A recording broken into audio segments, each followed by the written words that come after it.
What's good? What's good? What's good, man? Welcome to another episode of the Blue Dollar Podcast. I'm Randy. Got my boy Jeff in the building. Say what's good, Jeff. Yo, what's good, bro? And we got my dog Gucci in the building. Gooch, man, talk to the people, man. Let them know who you are, bro. What's up, people? This your boy Daryl, aka Gucci, from Jacksonville, Florida, representing Duval. Yeah, all that shit. Okay. All that shit. Hey, he's a Falcons fan and a Jaguars fan, so you know he's really taking it really hard this season. They both ass right now. Ain't that right, Gooch?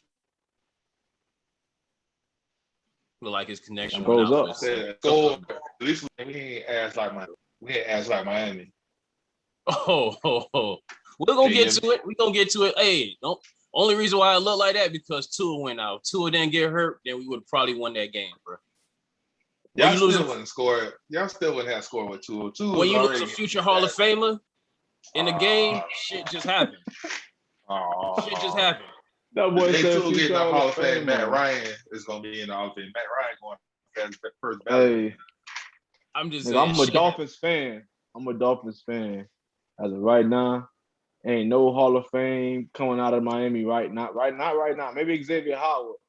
You know, if he pull off some more turnovers and do his thing this season, but as of right now, ain't no Hall of Famers on the Miami Dolphins team. Man, Jeff, don't let these people have you thinking badly about your team, Jeff. Dog, you know we sitting on a Super Bowl team now. First of all, I love my team. I'm a diehard Dolphin fan. Dade County Rays, you already know that. It's just I'm a realist too. I'm gonna speak. If they doing good, they doing good. They doing bad, they doing bad. But I'm gonna keep it straight real. I ain't gonna fake it. I ain't gonna pump fake it just because I'm a fan. Fuck that. Man, you know everybody say being a realist is just an excuse to talk shit about somebody. Can't talk shit about the Dolphins, man, because we got Tua. You got who? Hey, you know what? Let's get started. Let's get started with the week 3 schedule.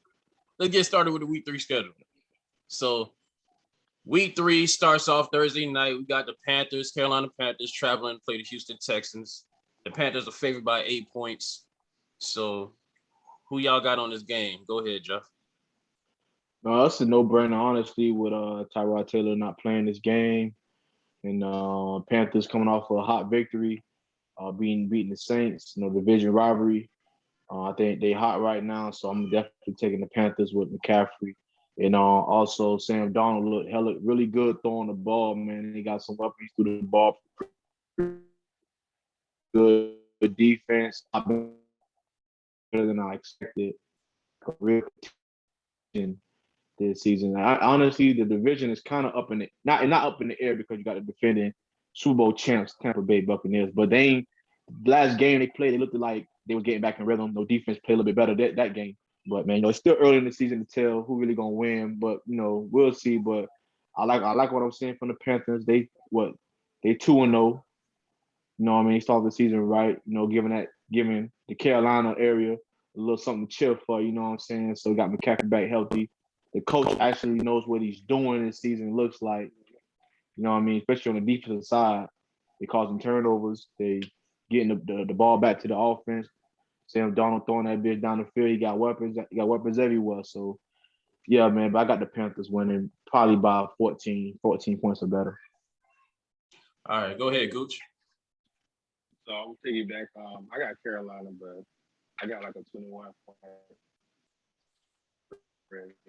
Carolina. That defense has been showing up and showing out this year. They got 2 incredible pass rushers. Linebacker core is solid and DB is solid, but it's just the powerhouse offense they run with Christian McCaffrey, Robbie Anderson, Terrence Marshall Jr., and DJ Moore.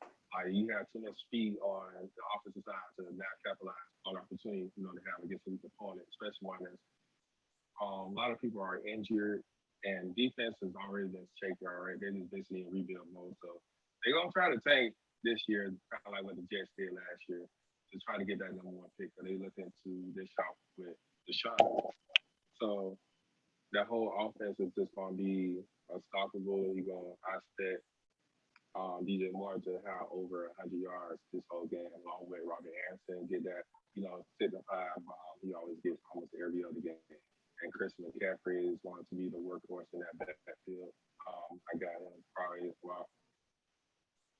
carries for 80 yards and about almost 9 receptions for like 50.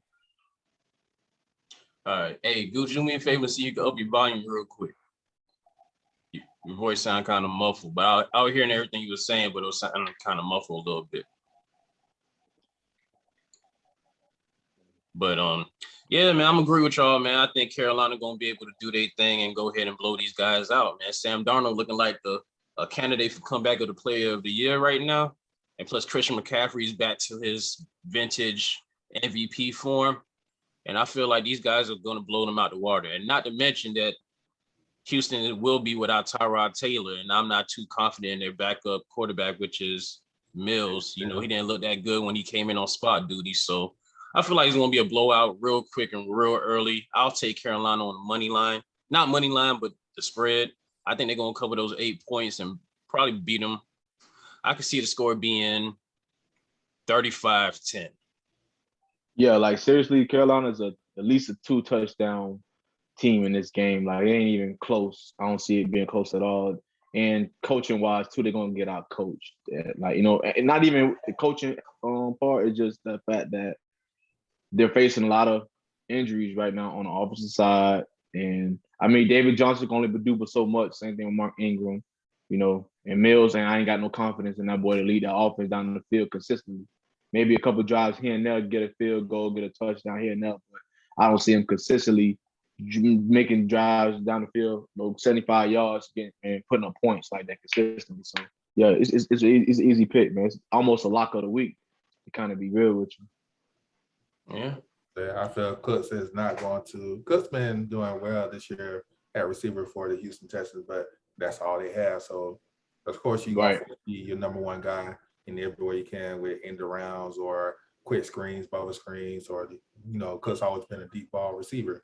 But that chemistry between him and Mills is not there. You know, it's not going to happen. Plus, like the Panthers defense, it's just, I feel like it's real stout enough to shut these boys down to less than even 200 yards.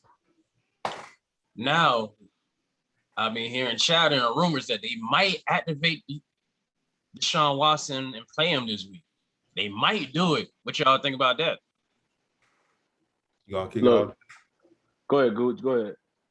So you do understand that with Deshaun case, they was already had him on the commissioner exempt list. So to activate him, you know, the league will automatically going to suspend him for everything that he got going on with his case. True. But if somehow, some way he gets to play, you got to think that's going to change the dynamics a little bit of the game. Me personally, like, I wouldn't want to play with just like not even having to done anything with these current rosters or build any kind of chemistry. You going out there is free balling like you got signed from the streets and you just asking to play pickup ball. I mean, there's plenty of people that did that before. Quarterbacks that came in on a week and they had a pretty good game or a pretty above average game that was good enough to help a team win or at least make them be close enough to be in a position to win. So it's not impossible for it to happen. It's not impossible, but he's going to be running for his life like he's always done, especially with this offensive line they have right now. Yeah. So, all right. I hear y'all on that, man. But we all are in unison in saying that Carolina will destroy Houston Thursday night. I just want to add this real quick, Randy. Go ahead. The organization may just throw them out there just so the league could hand down the punishment instead of them and leave it out of their hands saying, well, we tried to play him, you know, but the league shut him down, put him on a commission exempt list, so he's still going to get paid, but he ain't going to play no down. So. No, you don't get paid when you're on that exempt list, yeah. Right. So, yeah, I mean, in the grand scheme of things, that would make sense to take the blame out of their hands. So I can see it happening just because that's just how businesses are. They're going to do what's best for the business. Right. Whether it's directly or indirectly. All right, so we're going to go on to our first 1 o'clock game of this Sunday, which is the Dolphins traveling to play the Las Vegas Raiders. Now, the Dolphins will be without future Hall of Famer Tua Tagovailoa for this week because he's out with a rib injury. So Raiders are favored by 4 points right now. So on that note, go ahead, Gucci, take off first. Let me know how you feel about this game. Well, I don't feel like they're going to have the same mishap y'all did last week where y'all basically botched every offensive possession and left up to your defense. We hope not. I feel like with Jacoby, y'all gonna be having to be doing match protection because y'all offensive tackles really got exposed last week with everything going. You seeing what Oakland is capable of with their offense, with their defensive ends with Max Crosby, Carnell, Clean Farrell. You know, I still feel Cleveland like Farrell, who? she's semi-bust, but Who? at the That end guy of the that day, played for Clemson? yeah, at the end of the day, Clemson's ass. He ain't he come from a know how good to get school. He knew he pressure. was gonna be a bust. They drafted him. They believe in him. You still got Anybody that play for Clemson are bust right now. They're ass. Look at Trevor Lawrence. That shit is overrated.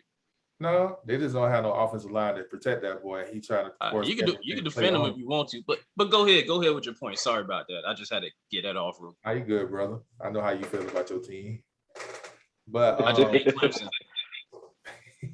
we ain't gonna talk about no Hurricanes though. Hey, all right, go ahead. Finish with your point. But yeah, I feel like there's going to be a more defined offensive game plan with Jacoby's skill set.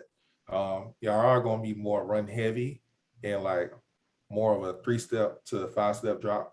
He's not going to be looking to beat him with his arm, or it's going to be more of a read option because Jacoby can run just a little bit. So I got y'all.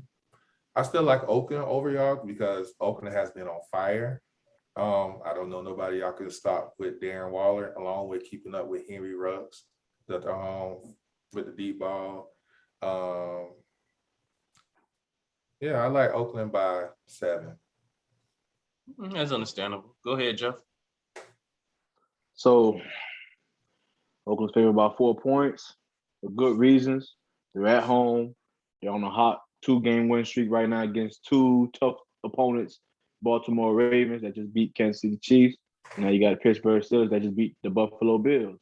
So they feel like, right now, a lot of people feel like they're ranked in the top 5 teams as of right now in the NFL after week 2. So Derek Carr has been playing the best he's ever played in his career by far, definitely. With Josh Jacobs, he's running damn near the same. They got a good rotation going in with him and another running back. Can't mention his name, but that defense has definitely improved, way better than last year. I would say it would be a defensive game because I'm not sure how our defense, depending on whether the offense can get points, can continue drives longer, and not how the defense is out there on the field getting skinned up by Derek Carr and Henry Ruggs and everybody, and Dan Waller. Man, it's going to be crucial for the offense to really, drive the ball, get a field goal, whatever like that, just to keep the defense, health, like just give them some rest so they can have some energy towards the fourth quarter. That's what's been killing us. Definitely, like defense get gassed out in the second by the second half, like in the third quarter, and it's a wrap. People they fucking taking off on us. So, Jacoby Brissett, he had some success in Indiana, so I'm hoping he can kind of bring that down here to Miami. But it's hard. It's gonna be hard to tell, man. I mean, he's gonna have the chances with the first team reps with the starters, so maybe that might help. You know what I mean? He can throw the ball. He got a decent arm too, throw down the field. We just got to see, man, how the chemistry gonna be. How he utilizes the guys like David. How he uses either Gasecki, the tight end. How he use old boy coming out the backfield. Can't remember his name right now. Going fucking blank right now. But yeah, Gaskin. So I mean, you got a plethora of weapons for him to use. It's just whether or not he's gonna be comfortable enough, and the offensive line gonna give him enough protection to do his thing. So, but yeah, I got the Raiders winning this game for some reason. I think Dolphins are just gonna come up short because of the major blow with Tua being out. So I think we might come up short either by a touchdown or field goal. Okay, so I feel like this is the first time that I'm being forced to how Jeff said, I had to be a realist with myself and with the situation. Mm-hmm. So I have to say that, without Tua playing in this game, it's going to be a big blow. When you lose a future Hall of Fame talent at quarterback, shit just go left, and it's kind of hard to come back from that. So I just feel like, Jacoby Brissett, he could do a commendable job in keeping us in the game. But ultimately, if Tua was in this game, this wouldn't even be a conversation. Dolphins will blow these guys out the water on the road. But since Tua is not playing, I think the safe bet would be, I think Oakland's going to win, but I think Dolphins are going to keep it close. They're probably going to lose by a field goal. Derek Carr he's been playing out this world so far, but we have to see him. He's going against an elite secondary right now. So you got to admit, this is the best secondary he's seen so far this season. So we just got to see how he looks against our secondary. And plus, they might be without Josh Jacobs. They depend on the run a lot. And if Josh Jacobs don't play, I don't feel like Kenyon Drake is going to be that workhorse back that put the pressure on us run-wise. So I feel like Derek Carr is going to have to be successful throwing his ball in order for them to even blow us out. But I feel like Jacoby Brissett is probably going to make a mistake too many, and that's going to ultimately cost us the game at the end. So I feel like the Raiders are going to win, but smart money, and I'm not a professional gambler. None of us are, so don't take our advice to heart. But I'll go with Miami on the spread and take the points. But to be safe, you might want to go with Oakland. No, not Oakland, but Las Vegas. The Las Vegas Raiders take them on the. My bad, old names of the Las Vegas Raiders take them on the money line just to be safe. So, anybody else got anything they want to add to this game? We all in unison that Oakland's going to put it off? Yeah, but they'll put it off. Yeah, I feel like it's going to be nice to see all your skill position players won finally, because you got Fuller coming back this week. You mentioned Seki, you got Devontae Parker, and you got Waddle coming out the stream. So you got weapons back there. We ain't got Tua. Yeah, Tua's the main thing that keeps everything together. I mean, Matt Jones had all them kind of weapons, and you see what kind of career he panned out for his last season at Alabama. Yeah, but this is the NFL. This ain't college, nigga. Shoot, you right. But speed kills, as we always know. Yeah, but you got to have – and plus we don't know how the O-line is going to look, how much they're going to improve this week. They're going against bubble screens and them hot wraps. Yeah, they're going against just as good defensive ends as they did against the Bills. So it's going to be kind of hard to see how they can make a big improvement within 1 week going against an even better defensive line. So hey, Randy. Hey, fuck all that noise. Dolphins for the win, baby. Let's go. Money line. All right, fuck it. Dolphins on the money line. Shit. I'll jump out the window with you. I'll jump out the window with you. I was trying to be political and shit, but nah. I'm going with my team. This the real side. I'm always gonna go for my team. We just gave y'all the best analysis we could, but fuck that. Dolphins fans, we gonna win this shit. Fuck all that noise. Let's go. Exactly. All right, and we're gonna end it on that note. We're going to the next game now. All right, so we got the Washington football team traveling to play the Buffalo Bills. Buffalo is favored by 7.5. All right, so go ahead, Jeff. How you feel about this game? Man, commendable win last Thursday night for the Washington football team, beating the New York Giants at home. I think he looked good. He did look good, honestly. He actually saw a glimpse of what he did in the playoffs last year against Tampa Bay. So I feel like they can actually probably hang in there because of their defense. They got a great front seven. DBs they're decent. They're not elite, but they're decent. So I feel like they're gonna have to depend on the pass rush to get make Josh Allen uncomfortable in that pocket. Don't give him too much time in that pocket. Because as we know, Stephon Diggs is very hard to cover downfield, especially when Josh Allen is moving, he's mobile on throwing the ball on the run. That's when they're very dangerous. And and the damn speed back they got back there too. He's a tricky motherfucker, man. Ain't gonna lie. Kudos to him for even he's actually a decent. He reminds me of like a Frank Gore type of guy where he's not gonna be too productive, but he could do some things that can, you know what I mean? He's a speed back, so you don't expect him to put up numbers like Singletary. He reminds me of like a Frank Gore type of guy. He's dependable. He's not the best running back in the game. He won't give you 100 yards rushing, nothing like that. But he can at least be beneficial in the passing game. for the check down. So, Chain moving. Buffalo defense came off a goose egg on the Dolphins last week, so kudos to them. Definitely. They They're cheated, starting to. by the way. Man, I'm not gonna get into all that, man. That week is over. That week is over. Don't bring it up, then. They shut out the Miami Dolphins. Of course, we didn't have Tua the whole game, but it was a different story. So, but at the same time, though, you gotta give kudos to that. I think they're one of the first teams to get a goose egg so far in the season. So, as of right now, their defense is top notch right now. They got one of the best defenses in the league right now. And Josh Allen is slinging that bitch left and right. You know what I'm saying? They came up short against Buffalo, but they kind of made a statement with the Dolphins game, threw it downfield, to Stephon Diggs and everybody else. So, I got the Bills at home, right? They're at home and they're favored by 7.5. I got the Bills. But I think this game might be a little closer than people think. But I think they're gonna start pulling away in the second half. So they might win by 10 points. So I'm gonna go with Buffalo on the run line, 7.5. All right, go ahead, Gooch. So, I'm all for Bills Mafia this game. I was more surprised by a defensive end that came out of Miami by the name of Greg Russo. Remember what dude said about him? He was horrible on tape. I ain't expect him to look that good either. He looked decent over the past 2 games. Like, he looked fairly decent. It's still a lot to say because he still got a lot of room to grow. But it's been basically the Bills defense that's been winning them games thus far.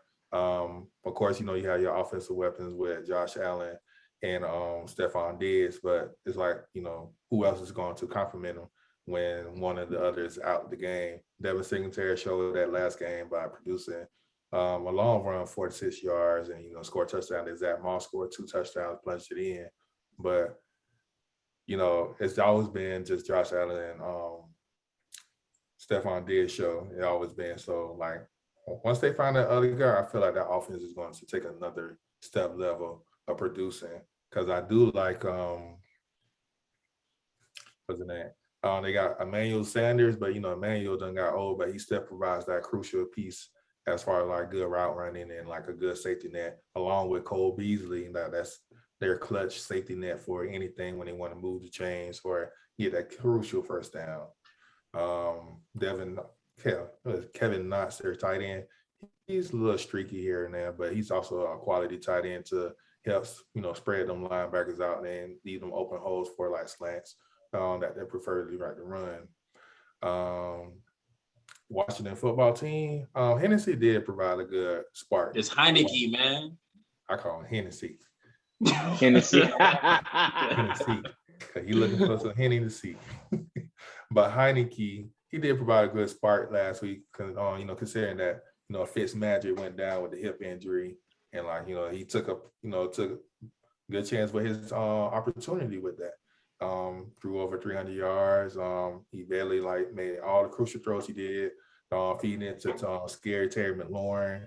The running game was going good with Anthony Gibson, and he just using everything on. Once they get Curtis Samuel back in the mix, I would really like that offense to take another leap as well. But right now, I got Bills Mafia by at least 10. By 10? Damn. So the Washington football team defense, we are hyping them up, but they haven't showed much this season because when they was playing against the Giants, they really got exposed to better humble them to we rank you up to this top tier, but it's still an NFL. On any given Sunday, you still got to play everything. You can't just win off of hype. They did call some crucial, questionable flags on Chase Young when he had a roughing the passer call. I felt that was bogus, but hey, in today's NFL, everything they call these refs, especially the taunting, is very you can't taunt in football no more. Then what can you do? But yeah, I got Bills Mafia by 10. All right. I mean, I think this game is going to be way closer than what people expected for it to be. First of all, Washington defensive line, they can apply pressure that Josh Allen didn't see last week when he played the Dolphins. So that right there itself is going to throw Josh Allen off his game. And he's not going to have time to sit back there and throw. and he's not going to be able to escape pass rush like he did last week. So I think Chase Young is going to really apply the pressure and probably get like a couple sacks this week. And besides that, I also like what Heineke brings to the offense, man. He got that gunslinger mentality that Like that Brett Favre? Yeah, like that Brett Favre. He go over the top, he throwing it to Terry McLaurin. McLaurin is making plays and he's getting off. I like Antonio Gibson at running back and JD Missick or whatever his name is as the receiving back. But yeah, I like what Washington brings as a team in total. That's why I feel like this game is going to be closer than what people think. I still like Buffalo to win this game, but the safe money is taking them on the money line. But I'll take Washington on the spread if you want to gamble like that. And I'm not saying take my advice because I'm not a professional gambler, but to be safe, just go with Buffalo on the money line. Mm-hmm. So on to the next game. Now we have the Chicago Bears traveling to Cleveland to play the Browns. Andy Dalton is hurt, so Justin Fields will get his first NFL start this Sunday in the city in which he played for Ohio State. And, so this is going to be like a homecoming to him, basically. So with that being said, the Browns are favored by a touchdown. So go ahead, Gucci, take off on this, man. Who you got in this game? So over the past, I want to say 4 years, Chicago has solidified to have a top 5 defense. This year, that secondary is too shaky for me. That front seven has not changed, but they're getting older, so they're in a win now moment, at the moment. But I feel like they're going to apply pressure to Justin Fields like so much that he's going to get rattled, as we've seen from preseason. Like once you apply pressure on him, he's just not the quarterback we see from Ohio State. That offense, that's going to be also another thing. With Justin Fields going on offense, that running game is going to be heavy, like needed, along with Allen Robinson. I don't know any other person other than Allen Robinson on that receiver course right now, but that's just the key guy that they're going to feed the ball to. It just is going to be a harsh battle for him to this is going to be like a welcome to the NFL moment for him to basically use what you got and be able to capitalize on every opportunity you get on first through third down.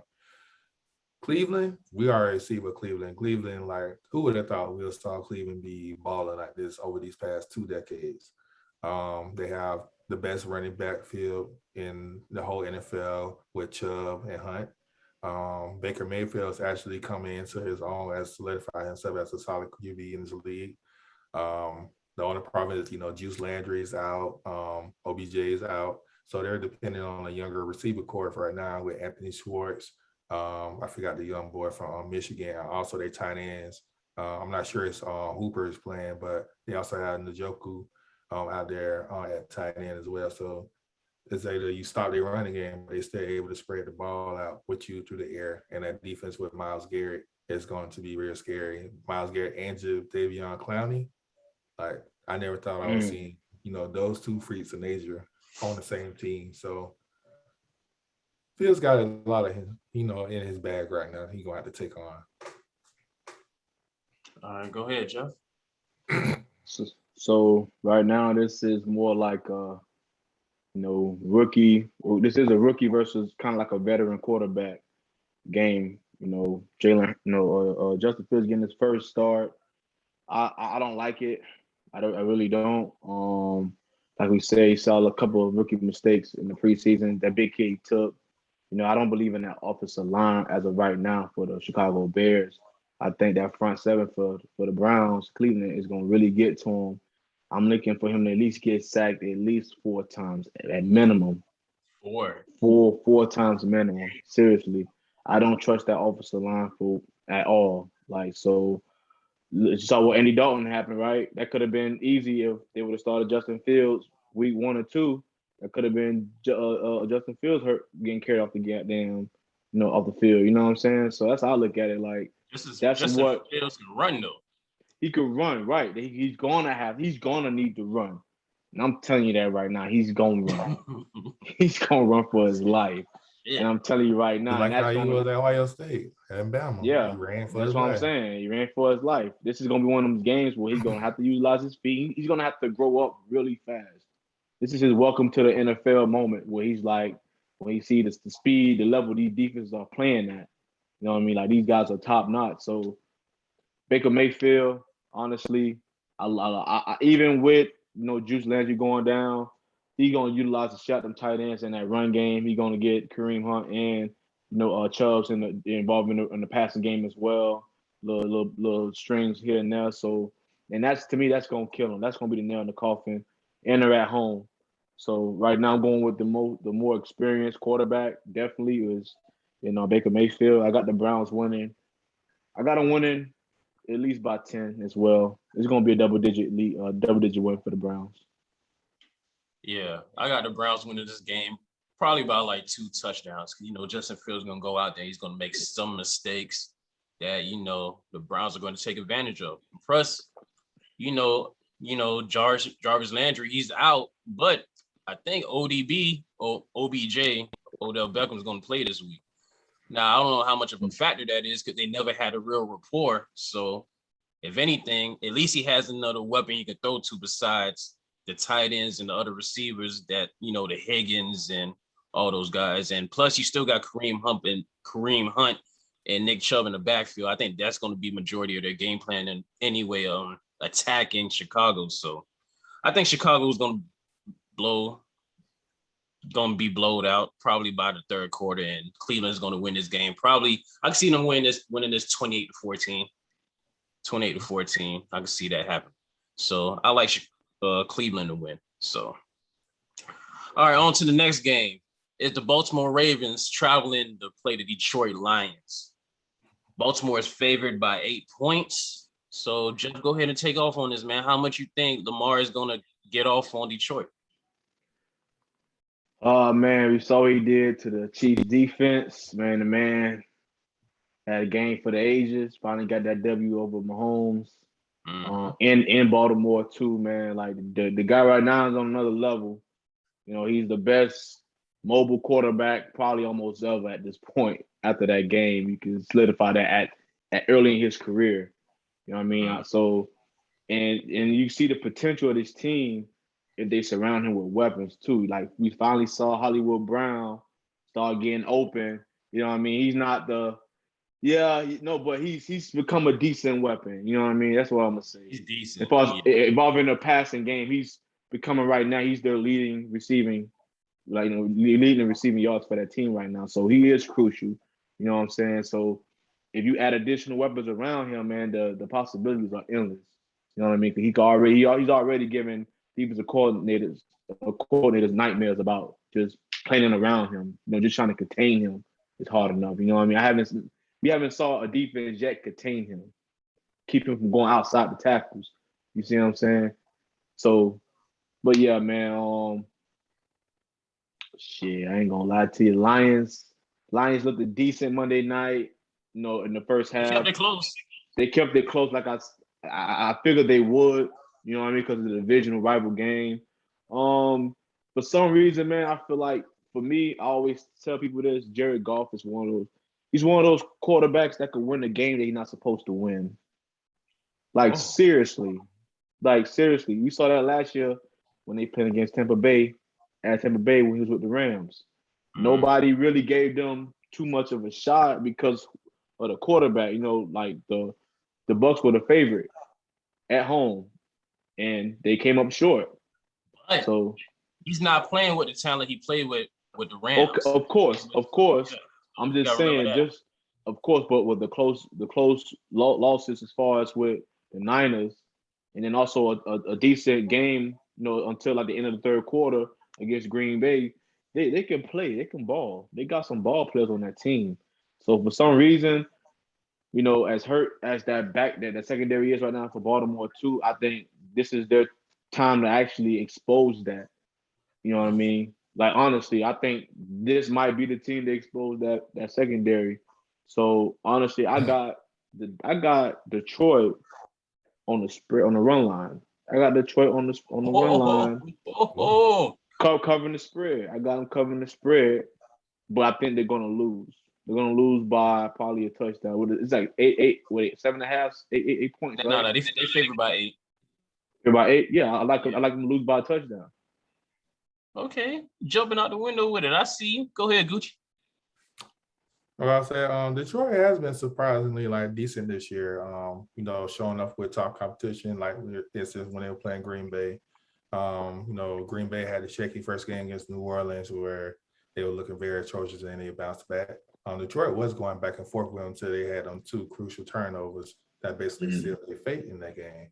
But Aaron, but I say Goffey looking real decent this year, throwing to his tight end, his favorite weapon thus far in TJ Hawkins. Yep.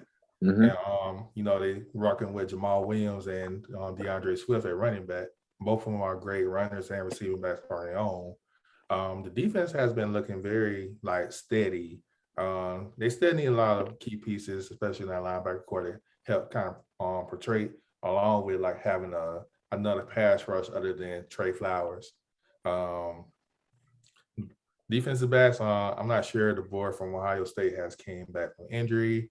But Baltimore, we know about Baltimore all the time. Baltimore been known as a dancing gritting team with a hardcore running game and a strong defense. But injury bug has been biting them this whole preseason and offseason, losing 3 crucial backs. They lost Marcus Peters, so they left Humphrey on the island by himself to basically cover one side of the field with Clark, covering the back end.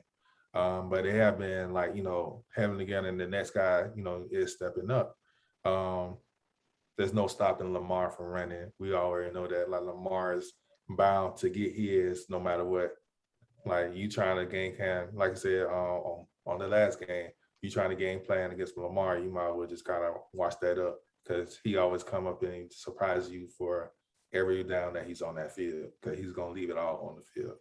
I like Baltimore by 10 in this game, but I like to keep it close until the fourth quarter because the Lions have been showing that they could play with the best of the best. Yeah, I'm not gonna lie, man. Lamar Jackson, he's gonna activate that Madden card and probably run for like 200 yards on him. I'm not gonna lie to you.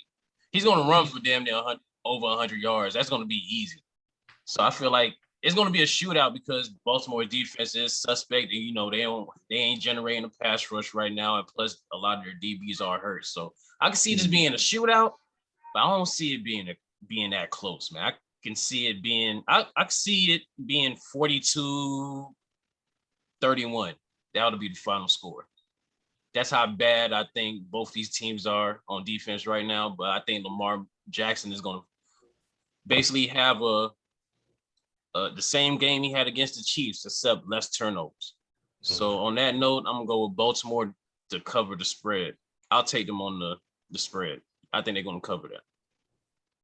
So on to the next game. So we have the 0-2 Indianapolis Colts traveling to play the Tennessee Titans. The Titans are favored by 5.5, and Carson Wentz has a 50-50 chance of playing this week because he sprained both his ankles. How he did it, who the fuck knows? But now I'm going to let you take off on this, Jeff, and explain what the fuck is going to happen. Yeah, man, honestly, close loss for Indiana against the Rams past week, man. It was a valid effort. They kept the game close. It was tied up 24 to the fourth. And they won by a field goal, so it was a heartbreaking loss for them at home. Man, right now, the Titans offense is starting to pull together. They came back last week against Seattle in the game that I thought Seattle was winning by, I think, 2 touchdowns in the fourth quarter. And somehow they allowed Tennessee to come back, man. Derrick Henry with a Derrick Henry performance, as we knew it was going to eventually happen. But he did it on his defense, and I kept telling you, Randy, that I don't really trust Seattle's defense. You know what I mean? They got a couple of key players here and there, but they have, man, since the Legion of Boom left and over the past years, they have been steadily declining in talent on that defense. Offense, they've been getting better. They have weapons. You know what I'm saying? Like, but at the same time, man, the reason why I won the championship was because of defense. I think they have really lost they lost it. They ain't got no defense. They're not even close to even competing in their own division. They're in a tough ass division that you already know it. I feel like right now, they're ranked 4 in their division. They're like the bottom. They're at the bottom compared to the Rams and the Cardinals and like who else? I forgot who's in the division. Rams, Cardinals, and San Francisco. San Francisco, yeah, like they're at the bottom. They're 1-1. They're going to be. It's a tough division. Probably the toughest division of all of football right now. But yeah, man. Let me see. I'm gonna go with this one. But Indiana, with Wentz coming up hurt, man. I don't think whatever backup they got coming in. Well, they got Jacob I'm sorry. They got who? Jacob Eason. That's the backup. Yeah. I don't even know the boy name. I don't even know what's. He's from Washington. He was Georgia quarterback. Then he transferred to Washington. I'm just saying though, bro. The man ain't made a name for himself yet. So it's gonna be hard to say he's gonna come in there and fill that void. You know what I mean? So, and the Indianapolis defense haven't really been playing all that good. They've been giving up a lot of points, too many goddamn points for my taste. And I think Tennessee offense is starting to hit their ceiling. Their defense still suspect too, but I'm going with the more efficient and better offense as of right now. The Indianapolis run game ain't been shit to help the backup quarterback. So I got Tennessee winning double digits this week. Even with a sorry ass defense, they don't win by double digits. But yeah. All right, go ahead, Gooch. So this is a division game. As we know, that's always been a rivalry with, Jacksonville, Tennessee, Indianapolis, and Houston. It's always been like the biggest rivalry because it's always been known as those are the sorriest teams of the league over past time. Like, you never know who's going to come out of this division. So with the Colts this year, they was happy to get Carson Wentz, but they really got a shell of a former self over Carson Wentz anyway. He hasn't been on that MVP par level since he hurt his ankle back then, and basically took them to the Super Bowl, not him, because we don't know what that would have been like. We assumed that he was going to be that guy to take him to the Super Bowl, but he hasn't been that guy to even come close to smell a playoff game lately.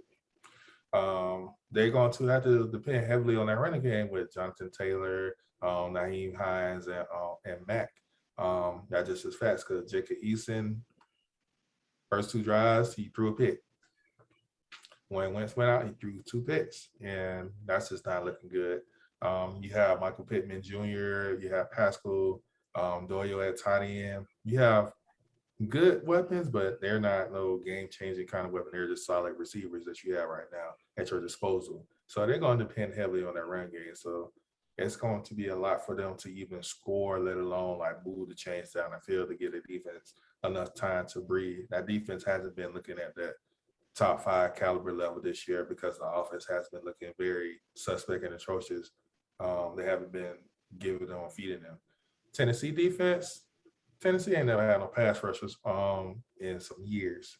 I don't recall them having a double-digit pass rusher in the past 5 years. Closest thing they had was Jarrell Casey, who was recently retired. And then they had Clowney, but Clowney was not even. Clowney's overrated. Let's just throw that out there. But he's still and like I'll put Clowney on the field to take up space any day. Right. Get a double team. Yeah, that's right. Yeah, like he'll take them up. Like that's make it easier. But their defense always been relying on good covering and like solid run stopping skills. They never been much of a pass rushing team. They just been like a solid turnover team with Baird and running the Helms at safety. Bayard, that's how you say that name? Baird. Who knows who they have? That's all basically who they have. Like I can't name another person other than the young boy from Virginia Tech that got drafted this past year. That's about all. But like that defense is like it's okay, but stopping Derrick Henry is everybody's main game plan, no matter who's at the helms of quarterback. Stopping Derrick Henry, it wears you down, especially when your defense is on the field multiple times. And I could see the Colts defense being on the field more than enough times where King Henry was gonna have over 20 carries for about 150. He's going to always have over 200 yards against his division opponents. I'll tell you that now. So I won't be surprised if he cap over 200 yards in this game. And then along with A.J. Brown and Julio Jones kind of being in the shell with Tannehill, I think it's almost time for them to kind of bust out on the scene because those are two phenomenal athletes. We already know about Julio, and you see AJ as a young stud coming up. So you can't keep those two under wraps forever. So I feel like one of those two is going to have a boom game. You know, Tannehill's going to get on key with both his star stud receivers. And, you know, Derrick Henry, he's just going to do what he do best. He's going to wear you down, and then you're going to hit that play action, and you got somebody deep open in the middle. So I like the Titans by 14. Yeah, man, I like the Titans to win by double digits as well, especially if Carson Wentz is not healthy or he's not playing. I can't see the Colts winning this game, especially on the road. And Derrick Henry is going to be the focal point of this offense, and he's going to basically take over this game. I can see him having easily a 150-yard, 3-touchdown game easily. And like you guys said, play action over the top with Tannehill to either A.J. Brown or Julio Jones. It's just going to be too much for the Colts to handle on the road. So I'm going to go with the Colts to win by 14 The Colts? points. No, not the Colts. My bad. The Titans. My bad. Okay. Nah, I thought you was going to be that guy to say, I'm going with the underdog. Not this underdog. Not this week. Not this week. Anyway, let's go to the next game, man. We got the Los Angeles Chargers traveling to play the Kansas City Chiefs. The Chiefs are favored by 6.5. So who wanted to talk about this game first? Who won at it first? I'll go ahead. Well, go ahead, Jeff. All right. Divisional game. As we know, the Chiefs, they allow teams to stay close. You know what I mean? But coming off a tough loss, losing by 1 point in Baltimore this past Sunday Night Football, I think Mahomes and that defense are going to be motivated to really stop Justin Herbert and Keenan Allen and Eckler from doing anything on the offense. You know what I mean? I like the coach game. I like the Chargers coach game plan. He has that, you know, he's going to compete mentality. He's not going to settle for not actually competing. They came off a tough loss, I believe, this past week, right? What did they play last week? Dallas. Yeah, they came off a tough loss. Honestly, in my personal opinion, the refs got too involved in that game. You know what I mean? They were missing some stuff. They was calling some bogus calls, but I'm not gonna decide that a W is a W. Dallas got the win. Glad for Dak Prescott, but I feel like the refs got too involved. And by saying that, I just should have won that game. Right now, they should have been 2-0. But that's neither here nor there. So I'm gonna say this too. Their offense is top 10 right now. They have a passing attack that's close to top 10. Justin Herbert has been playing decent ball. A couple of errors here, picks here, and crucial mistakes. Like the crucial time of the game. But once again, they're on the road going to Kansas City against the Chiefs off of a loss. Until that game of last Sunday, Mahomes was perfect. He had a perfect record in September. So I don't see the Chiefs going back-to-back losses. You know what I mean? I don't see it at all, especially at home. I think the defense is going to be highly motivated to really put a hurting on one of the divisional rivals. So I got the Chiefs winning by 20 points. Like, I'm gonna just say that. Well, I won't say double digits. They're going by double digits. They're going by double-digit points. They're going by double digit. All right, go ahead, Gooch. I agree with Jeff. The Chiefs has been letting teams to stay with them, quite very closely throughout the whole game. We've been knowing the Chiefs has been a turnover defense, more so as like a defense that actually stop you on every drive, especially with the Honey Badger in the back and Chris Jones rocking in the middle, Frank Clark on the edge. It hasn't really been much of a defense to be bragging about this season because even though they've been causing a bunch of turnovers, they haven't been stopping the opposing offenses from scoring. So let alone, but we already know how Kansas are around. Like Kansas has the best high-powered offense in with Patrick Mahomes running the Rams. You can't stop Tyreek Hill. There's no stopping him. You can try to cover him, but you're gonna leave Kelsey wide open. Kelsey is proven to be the number one tight end in this league consistently every week. He is that guy. It was sucky that Clyde Edwards-Helaire fumbled the ball last week. You know, basically would seal the game away because I feel like that would basically was Kansas City drive to win the game. Because like just like with Tom Brady, you don't want to give him enough time to drive the field, and he would drive the field because he's done some unreal things over the past seasons. But with Los Angeles have a solid receiver core that are truly like with Mike Williams, Guyton, and Keenan Allen. It sucks that they lost their top tight end with Hunter Henry. He has been a consistent safety valve for Justin Herbert. Along with Eckler is coming back, you know, from being injury prone from last year. So it's time for him to step up. Justin Jackson is also a good backup running back. Who else? You know, power down the middle when Eckler is out. But they got Jared Cook. They got Jared Cook too. Yeah, Jared Cook working the tight end. He also been a long veteran that been working with almost every quarterback you can think of throughout the seasons. They also rocking with a younger offensive line.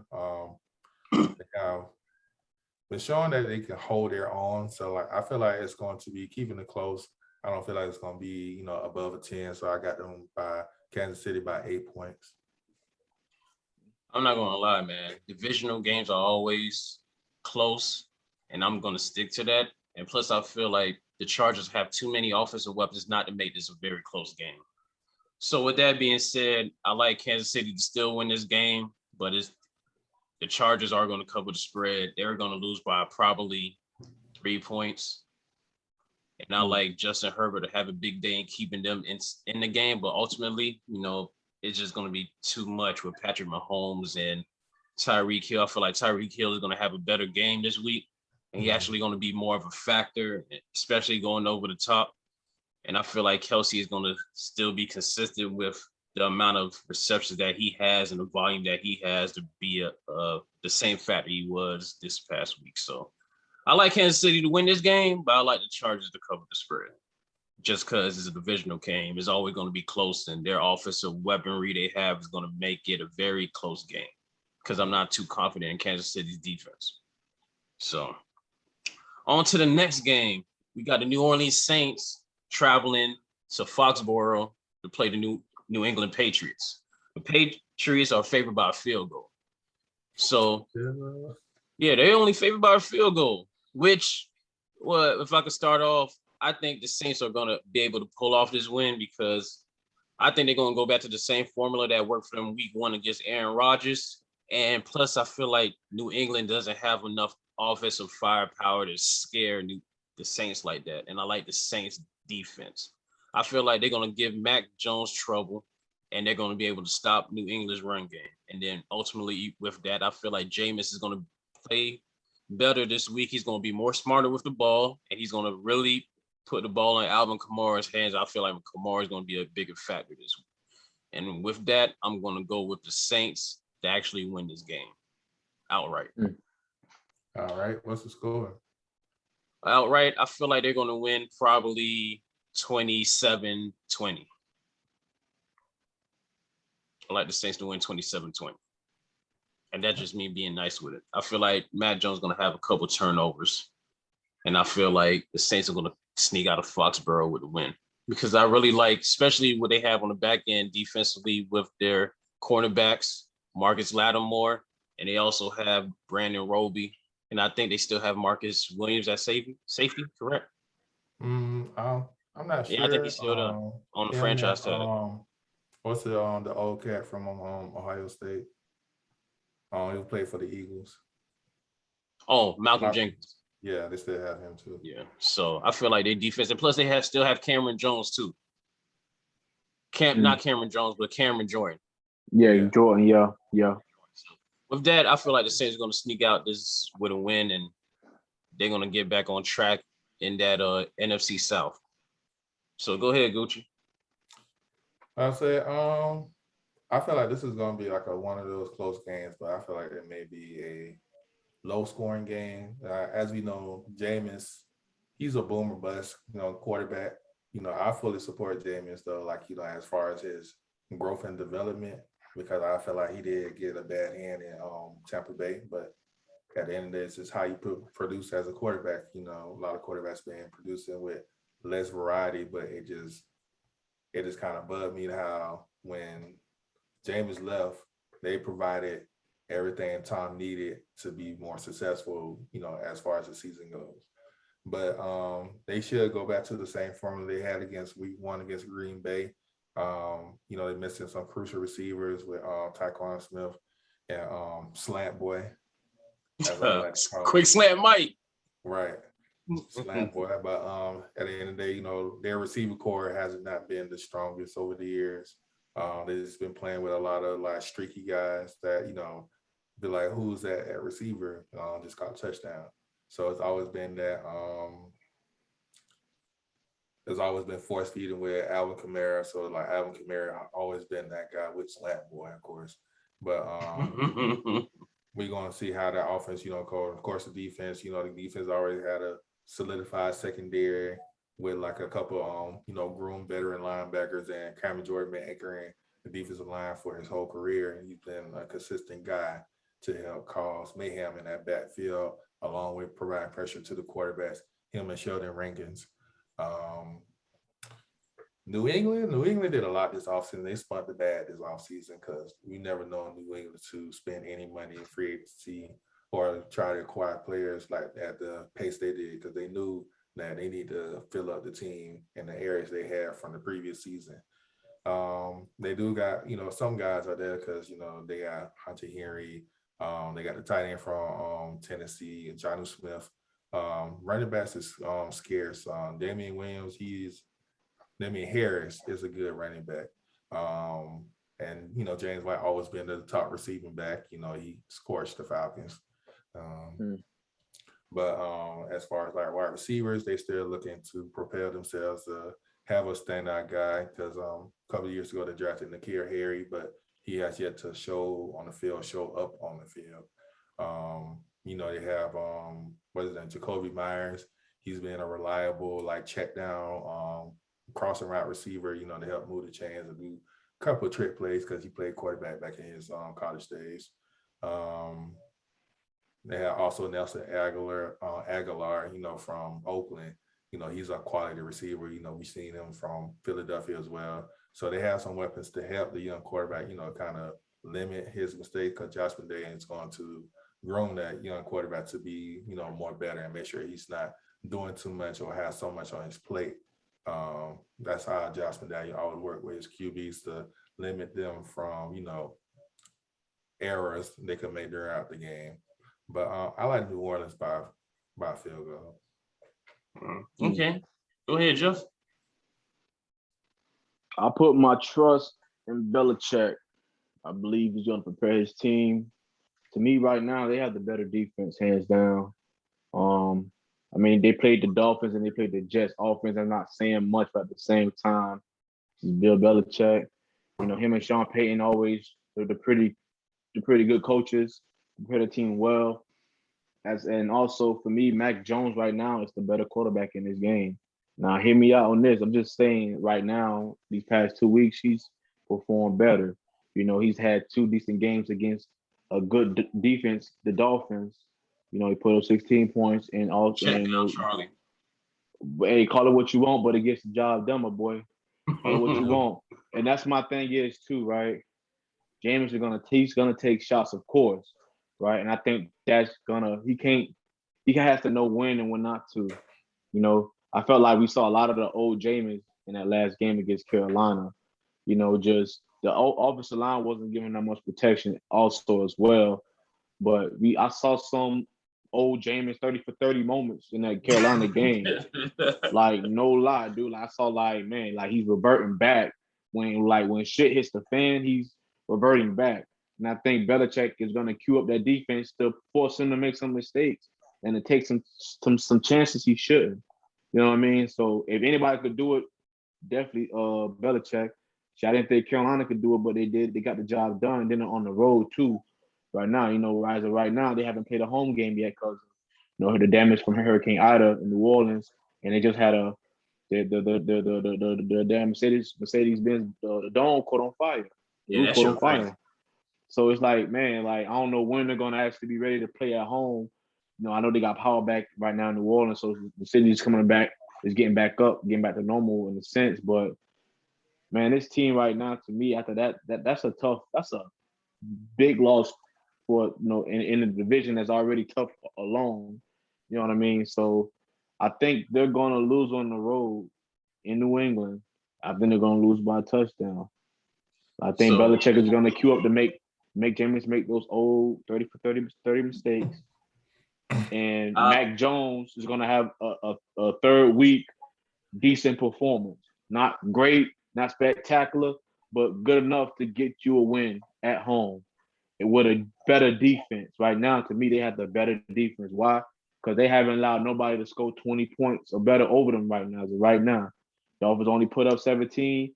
Jets only put up 3. So right now, 4 picks. To me, they got the better run defense and pass defense right now to weather that New Orleans Albert Kamara. So I'm going with New England at home. I like them by 7. I give you that. That's a good assessment. You putting a lot on Belichick in that defense, and you put a little bit on Matt Jones to cap it off. But I feel you on that one. We all entitled to our opinions, so I'll let you. He's a rookie. He's a rookie, but he hasn't been making rookie mistakes as of yet. He's here and there. You see a glimpse of it, but it hasn't been to where it's because it's the reason why they're losing the game. The reason why they lost to Miami because both of their backs turned the ball over twice in the last one in the fourth quarter. You see what I'm saying? So it hasn't been his era that's been losing them the game versus, to me, that last game against Carolina, they lost because of Jameis Winston. Like, to me, and their defense. He turned the ball over, couldn't get the offense going, and the defense looked like shit.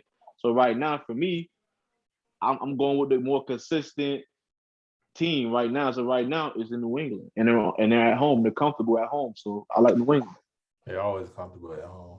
Yeah, they always right. Exactly. Except for when we beat them in week 1. That's the dark. But it's what I'm saying though, right? That's a divisional game. As of the last 3 years, we had some success in Foxborough, which is very rare, as of we know. You know what I mean? So they got us last year, week 1, when they had Cam.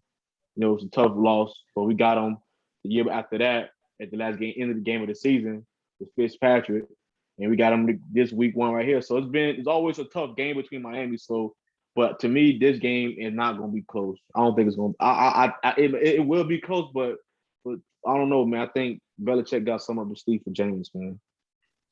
Okay, all right, we'll go with that. So let's go on to our next game. Can I get a drum roll, please? We got the official toilet bowl of the week. Yeah, gentlemen. God. Yeah, right. The official toilet bowl of the week. Yeah, we right. have the sorry-ass Atlanta Falcons traveling to play the sorry-ass New York Jets. And no, not the New York Jets. Sorry about that. The sorry-ass New York Giants. Okay, even though both are sorry still. Hey, yeah, both teams are sorry as shit right now in New York, so it don't matter. But man, we got the Atlanta Falcons playing the New York Giants. The Giants are favored by 3 points, a field goal. So since the Falcons are your sorry ass team, Gucci, that toilet bowl trash can shit that y'all got in Atlanta, that stanker than Magic City. Go ahead, man. Take off on that, man. How you feel about this game? Being realist now. I know we can score against the Bills Mafia. I know that for a fact. I don't know about y'all. You talking about Tua, Hall of Fame quarterback? You done talking about my team? I guess Matt Ryan first ballot. If Tua's Hall of Fame, Matt Ryan's first ballot. Our hands down. That's all I got to say. I never said Matt Ryan isn't a Hall of Fame quarterback. Tua's not either. No, I never said Matt Ryan wasn't a Hall of Fame quarterback. Oh, he ain't no first ballot. He ain't no second. He ain't no third. He ain't no fourth. Well, okay. See, you want to take shots. Go ahead and talk about your sorry ass team. Eli. It's Eli got 2 chips. But y'all think y'all gonna win this game? I have faith that we can win this game, but it's also dependent on the defense. Saquon is what back. Defense? Exactly. Saquon is back. So as we've seen, like, from the last, closing minutes of the game, we started to make the comeback against Tampa Bay. They caused time to, have a couple of 3-and-out stops here and there. But as every chance that Matt Ryan touches the ball, it just seems like nothing clicks for him to maintain that momentum that helped them bring the game within 3 points. It seems like he always fumbles the bag at the end of the game. And just, Matty Ice has not been the consistent guy we've seen, over the times year, and he started to go on the downhill motion. But we still have some good pieces with Calvin Ridley, Russell Gage. We have the young stud from Florida. What's his name? I forgot his name. Kyle Pitts. Yeah, Kyle Pitts. Running game, we have Mike Davis. And y'all be like, who's Mike Davis? Mike Davis is just a fill-in back that came from out of Carolina. He's from South Carolina, USC. But he's just a good rumbling stumbler. It's just that offense is just a whole rebuild mode. Like the receiver core is perfect. It's just building that offensive line that we've been lacking. We have some good guards and one good tackle. But Matt Ryan at the helms, he's not showing to be that guy since he lost Julio. And it shows that Julio has been the main one bailing him out of a lot of situations from previous time before, because that is like a Hall of Fame talent that you just lost. And like, it kind of shows you as a quarterback, who needed who. And Calvin really isn't that bad. He's actually good. And Julio was hurt a lot last season too. So Matt Ryan got some ability as a quarterback to make stuff happen without Julio. Let's not do Matt Ryan like that. I ain't gonna say he's terrible, but Matt Ryan's decision making at the end of the game when it calls for him to be clutch has not been top ranked as he should. Like the MVP Matt Ryan, that was like the best Matt Ryan version of Matt Ryan we ever saw, and probably will ever see again. Over the years down here, he started to go downhill. He starts off high. Matt Ryan, to me, has been like more of a stat stuffer than more of as a winning quarterback. Like he checks out the marks for percentages, touchdowns, touchdown ratio, touchdown interception ratio, and yards per game. But all that matters is we get the W at the end of the day, because like a lot of times we are playing from behind, so you can't help but to be a stat stuffer and trying to air the ball out. But he hasn't been a quality quarterback. He still is a top 15 quarterback in this league. Because like I don't think there's 15 other quarterbacks that's even better than him after that top 15. But that defense we've been playing Tetris with this defense. We have Dante Fowler Jr. He has not been showing up as the top 5 pick. He was drafted by Jacksonville Jaguars years ago. He has been, kind of okay with being just a pass rusher and not an elite pass rusher at that. He's just been a pass rusher. So we have that. We have Alakun at linebacker with Deion Jones. They have been steady as linebacker, along with our defensive line has been shaky. We've been anchored by our defensive end, Grady Jarrett. He's been like the centerpiece for the whole front seven, along with Deion Jones and Alakun. Defensive backs, they be getting barbecue chicken, but they are young guys that still are learning, pick up on that learning curve. They have, a very strong young core to build around. And that's what I saw for Atlanta for the next 3 years. They're in a rebuilding stage to try to mold into another appearance of going post Matt Ryan and Julio Jones era and going to this new era we're about to see in the foresee future. Yep. Matty Ice, he done thawed out, melted and turned into toilet water. But, all right, Jeff, it's on you. I got followed by 7. By 7. You got the Giants by 7? Yeah. Kyle Pitts for 100 yards, 2 touchdowns. Wait. You said you got Atlanta. You got Atlanta winning? Yeah, I got Atlanta. All right, yeah, you tripping. All right, go ahead, Jeff.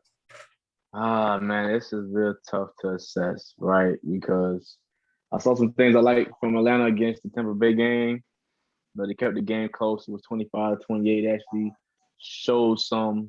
They was competitive in that game for a good while in that game until like the last 2 in pick 6 that Matt Ryan threw in that game. Man, Daniel Jones. I saw some things I liked against the Washington game. I just ain't got, man, I ain't got too much. I actually, you know what? I'll take that back. He was actually throwing the ball pretty good against that Washington game. He didn't turn the ball over. He took care of the ball. He was using his legs. I liked a lot about that. Um, I think he needs a little more help though from Saquon in that running game. I think he get Saquon definitely more involved. He needs at minimum 20 attempts rushing, not passing, but rushing at minimum 20. So all that, only giving him the ball 16, 18 times, you just asking to lose to me. You're not taking enough chances on y'all. Number one, key player, in my personal opinion, is Saquon. You know what I mean? So um I can't really say too much about the coaches. I'm not too familiar with them. You know what I mean? Especially not in New York. Defensive No wise, New judge. York has the better defense by slightly edge. You know what I mean? But uh, Atlanta has they gotten better, but they're still allowing too many damn points. Too many points they gave up to the Eagles and too many points to Tampa Bay. It's the defending Super Bowl champs at the end of the day. They only gave up 31 points, I believe, in that game. No, they gave up 31 points in that game on the offensive side, and the offense gave up 14. They have two pick sixes. So defense 31. They gave up 32 to the Eagles. So they getting point. The teams are getting into the 30s on them, and I feel like New York can put up 30 points at least to win the game. So I'm gonna go with the Giants on this one in a close one, but I think the Giants can get the edge. I think Daniel Jones will utilize his feet. He'll get more support from the run game, and they have a better they don't have the to me they have the more consistent wide receiver core and Shepard. I don't know if they're gonna get Ingram back. Are they gonna get Ingram back this week or no? Is he still out?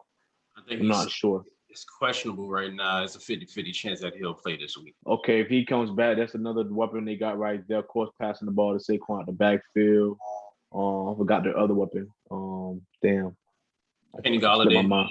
Okay, there you go. Kenny Galladay, the most Yes, paid, the Slayton. most expensive player on their team right now, as of right now. So I think you're gonna see a good performance from Kenny Galladay also in this game. Atlanta don't got the DBs to really handle that receiving core as I'm seeing right now, especially with Daniel Jones utilizing his feet. He's gonna force Atlanta to blow with some blown coverages. I can already see it right now, like miscommunications, missed tackles. You know what I mean? I can see it happening right now. So I got the Giants winning by probably by 7 points. I ain't gonna lie, man. The Falcons are looking like Edward Waters on defense right now. That I wish shit is I was terrible. last week That then. shit is doo doo. So I guess y'all was Winston Salem last week, huh?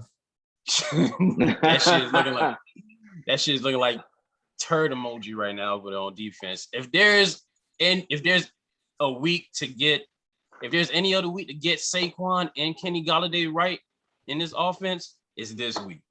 So with that being said, I like the Giants to win by 2 touchdowns. Y'all don't feel Tony or Slayton may also have like a bid in it too? I mean, anybody on that offense could get off, man. And Yeah. they're gonna beat y'all by 2 touchdowns, no matter who shut do it. all that shit down. It's gonna be Danny Dimes gonna be sacked 5 times. Calvin Ridley going over 100 with Kyle Pitts. Matt Ryan should have a field day picking apart that weak defense they got. Okay, Saquon is gonna come back. Gonna have 80 yards in total. 180 yards. No, minus 100. Okay. All right. Rise up. All right. Okay. All right. Hey, keep hope alive, bro. I ain't gonna take it from you. You gonna see it. All right, man. So we're gonna go to the next game, man. We got the Cincinnati Bengals traveling to play the Pittsburgh Steelers. The Steelers are favored by a field goal. Now, Big Ben is hurt. We don't know if he's going to play. The plan is for him to play, but he's going through a pectoral injury right now. So that's probably why the spread is so low on this game. So play is over.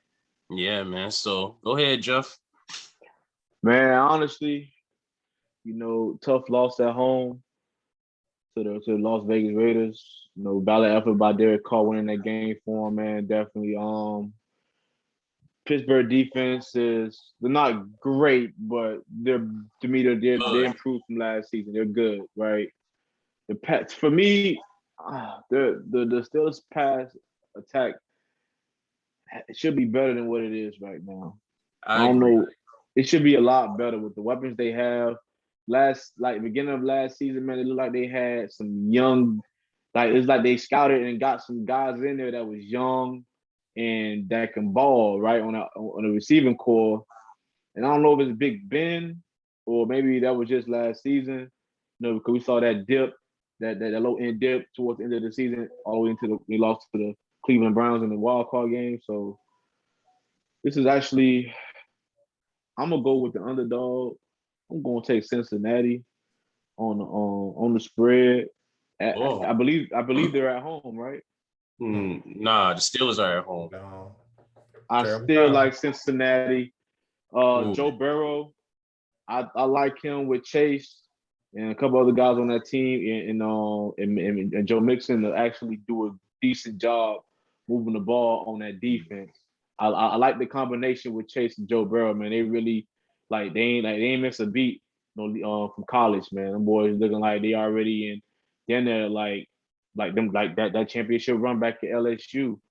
I'm liking how the coach is actually utilizing Joe Burrow, and the offensive line is holding up a lot better this season. Definitely, they're giving him time to throw the ball. They're getting to him here and there. The pockets are collapsing, forcing him to kind of try to scramble or whatever, get rid of the ball. But they're putting pressure on him. But they're doing a better job than I thought they was.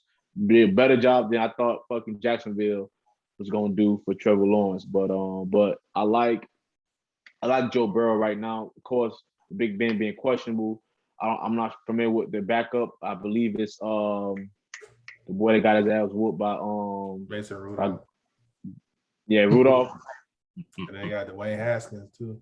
Yeah. Dwayne Haskins. They do have Dwayne Haskins. So I'll say this: if they start Dwayne Haskins, they got a shot in this game. I like what I saw from him in preseason.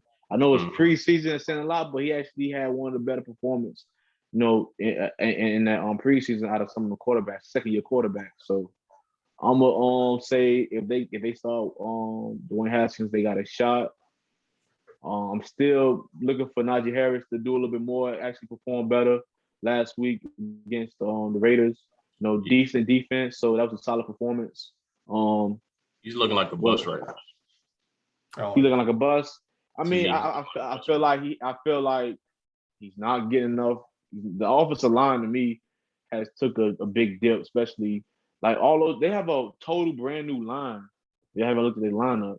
I think they maybe got one guy from last year. That was the original starter from last year's team on that offensive line. So by saying that, they got nothing but it's like a refurbished offensive line that's not top notch. That's not sorry as hell. They got question marks all around from the damn center to the outside to the tackle. So but he's had 26 carries and only 83 yards so far. So okay, and I'll say this too.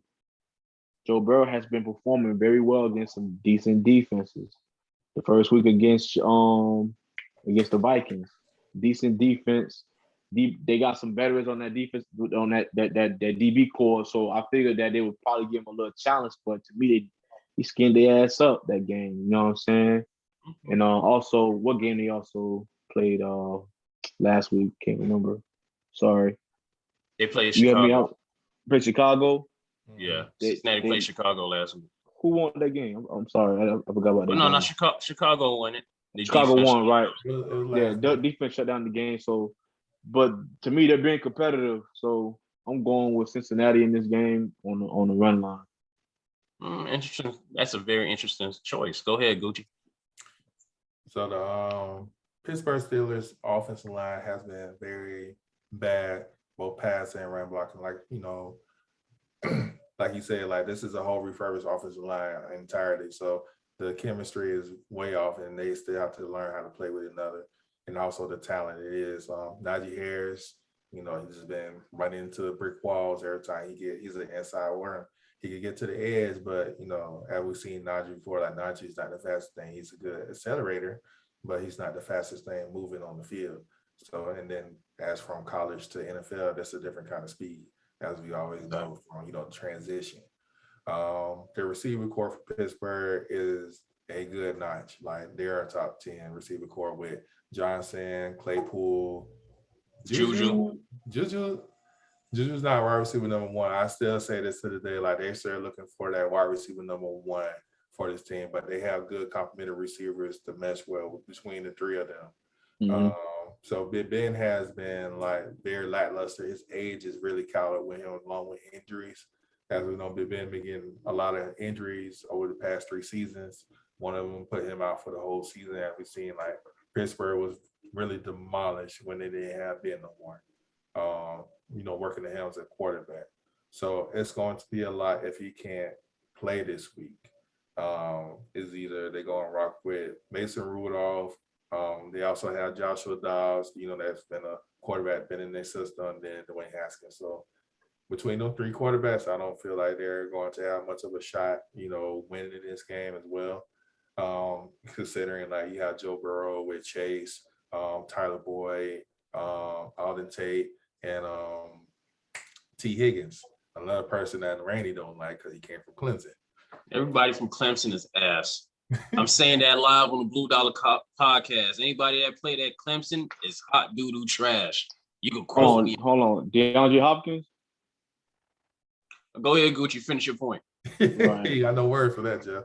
Yeah, exactly. But yes, with Cincinnati has a good quality offensive mode. Like they're coming into their own right now, along with Joe Mixon running the backfield. It's just the offensive line has to hold up against Pittsburgh defense with Cameron Hayward. I think TJ is going to play this week too. And then you got the highest paid linebacker ever with TJ Watt coming off the edge with Cameron Hayward working in the middle. That's a lot for them to get chased down with. So we hoping no injuries happen to the young man and he's getting the ball out quick as possible because that's a lot of monsters coming to you, along with Minka Fitzpatrick working in the back of the safeties, but the corners, that's a lot for the corners to deal with, along with all them good receivers. So I like Cincinnati by 6. It'll probably be like a close game at the end of the day, depending on if Ben play. I like Pittsburgh by 7. Yeah, I think Big Ben's going to play, and I know he's getting tired of all this talk about he's getting old and he's washed and he's not looking like Big Ben of old. But I think against Cincinnati's team, I think he's going to have a very productive day, especially throwing the ball. I think Juju is going to have a big day. And I feel like on Cincinnati's end, Joe Burrow is not going to have enough protection for him to be able to capitalize with his receivers. So I feel like Pittsburgh is going to rebound very nicely and come out with a very, very good win. I like them to win by 10 points over Cincinnati. I'm going to say this. Juju is not a number 1 receiver, as Gucci mentioned, and he hasn't put up any type of numbers since Antonio Brown left. I'm saying he got the same quarterback, and he ain't producing. So Claypool and Johnson been producing more than he has. You know what I mean? But I'm gonna say this too, and I know it's a divisional game, so I think it's gonna be a little closer than what y'all think it's gonna be, Randy. But yeah, go ahead. Always been bad blood with Pittsburgh and Cincinnati. You remember, right? As Burfitt. Exactly. Exactly. And then to add on with Juju, ever since AB left on Pittsburgh, Juju never had a 100-yard game since then. Exactly. Now, if this game was in Cincinnati, I'll probably give a different opinion. But since it's in Pittsburgh and it's early in the season, I feel like this is going to be a win that Pittsburgh is basically going to do their thing and come out on top. Depending on Ben play. I feel like they too talented to lose this type of game without now. Big Ben. But I think Big Ben's going to play. That's what I'm thinking. Big Ben is going to play. Well, we also said the same thing last year, but they lost 7 games almost in a row. Yeah. When Juju was doing that Corvette. That last year, man, we going based off what we seen on the sample size of 2 games. Now, I'm just saying, is it too early to really risk? Is it too early in the season to really risk Big Ben going out there getting hurt, re-injuring that injury? I think it is. It's only week 3. After I mean, this, you but still got 14 it's more a games divisional left, for game, 15 more Josh. weeks. Man, It's a Von Of course, this is their first divisional game. They Number one. every divisional game counts when you get in the same division. You're very right. I'm saying this though. I think that they may feel confident enough to go in there with a backup quarterback and still get the W I don't versus think so. putting him out there and getting him even. Okay, if you think that I O don't- line gonna protect them, even don't- against the Cincinnati defense, then go ahead. Go ahead. I don't think so. I If think you got this that much is- confidence in the offensive line, be my guest. Go ahead. I think this. I have a lot more confidence in what they can do from a defensive standpoint, and I feel like Big Ben, they're too talented on both sides of the ball to lose this type of game. And plus, this is a division game. They need as much division wins as possible to stay in the race with Cleveland and Baltimore. So they need this game. So Big Ben Defense is can going to play score this game. something. Look. At now, Cincinnati can put up points. All right, they can put points. My thing is, bro, the defense could probably get in one touchdown, maybe one safety, whatever like that, but they ain't going to win the game. You know what I'm saying? They're gonna need production from the offense. And I feel like with a compromised Big Ben, it's too early in the season to risk him going out there and potentially getting injured. But if you feel like the offensive line they have can protect him that whole game and not allow anybody to get to him, then we'll see. I mean, they're going to have to run the ball a lot more to keep the pressure off him. Of course, right. But What how they far haven't can been they run the successful ball? doing, right. We haven't seen them run the ball effectively yet. They haven't. We've been knowing Pittsburgh that always be like, a team that can be able to run the ball. Like they can move the chains and running the ball, but the offensive line is not the same offensive line they have over the years. Exactly.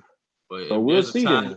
If there's a time to work on that and get that right, is this type of game, especially it's a division game against a less talented.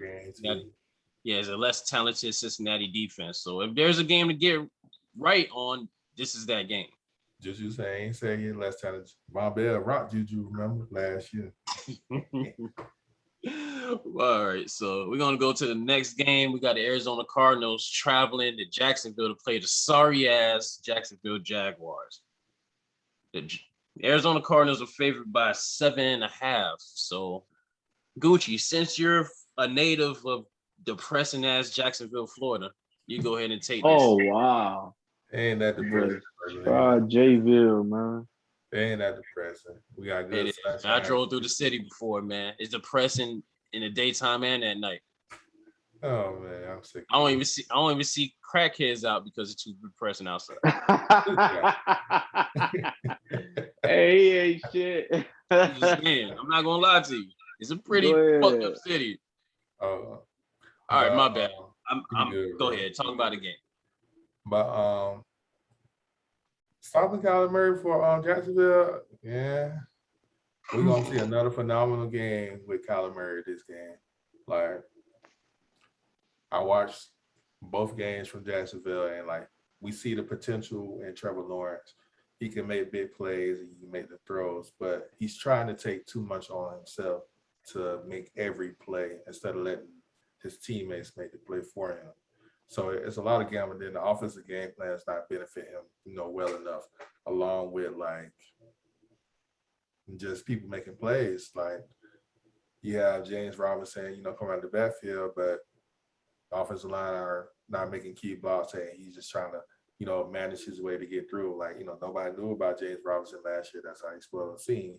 But now the bullseye's on your back. They know not to allow you to hurt them through the run or through the air. And then also key drops from both Laviska Shenault and DJ Chark. Marvin Jones been shown to be the proven veteran receiver as he is. And we've seen as through the years, Marvin Jones always been a bit deep threat ability throughout the years.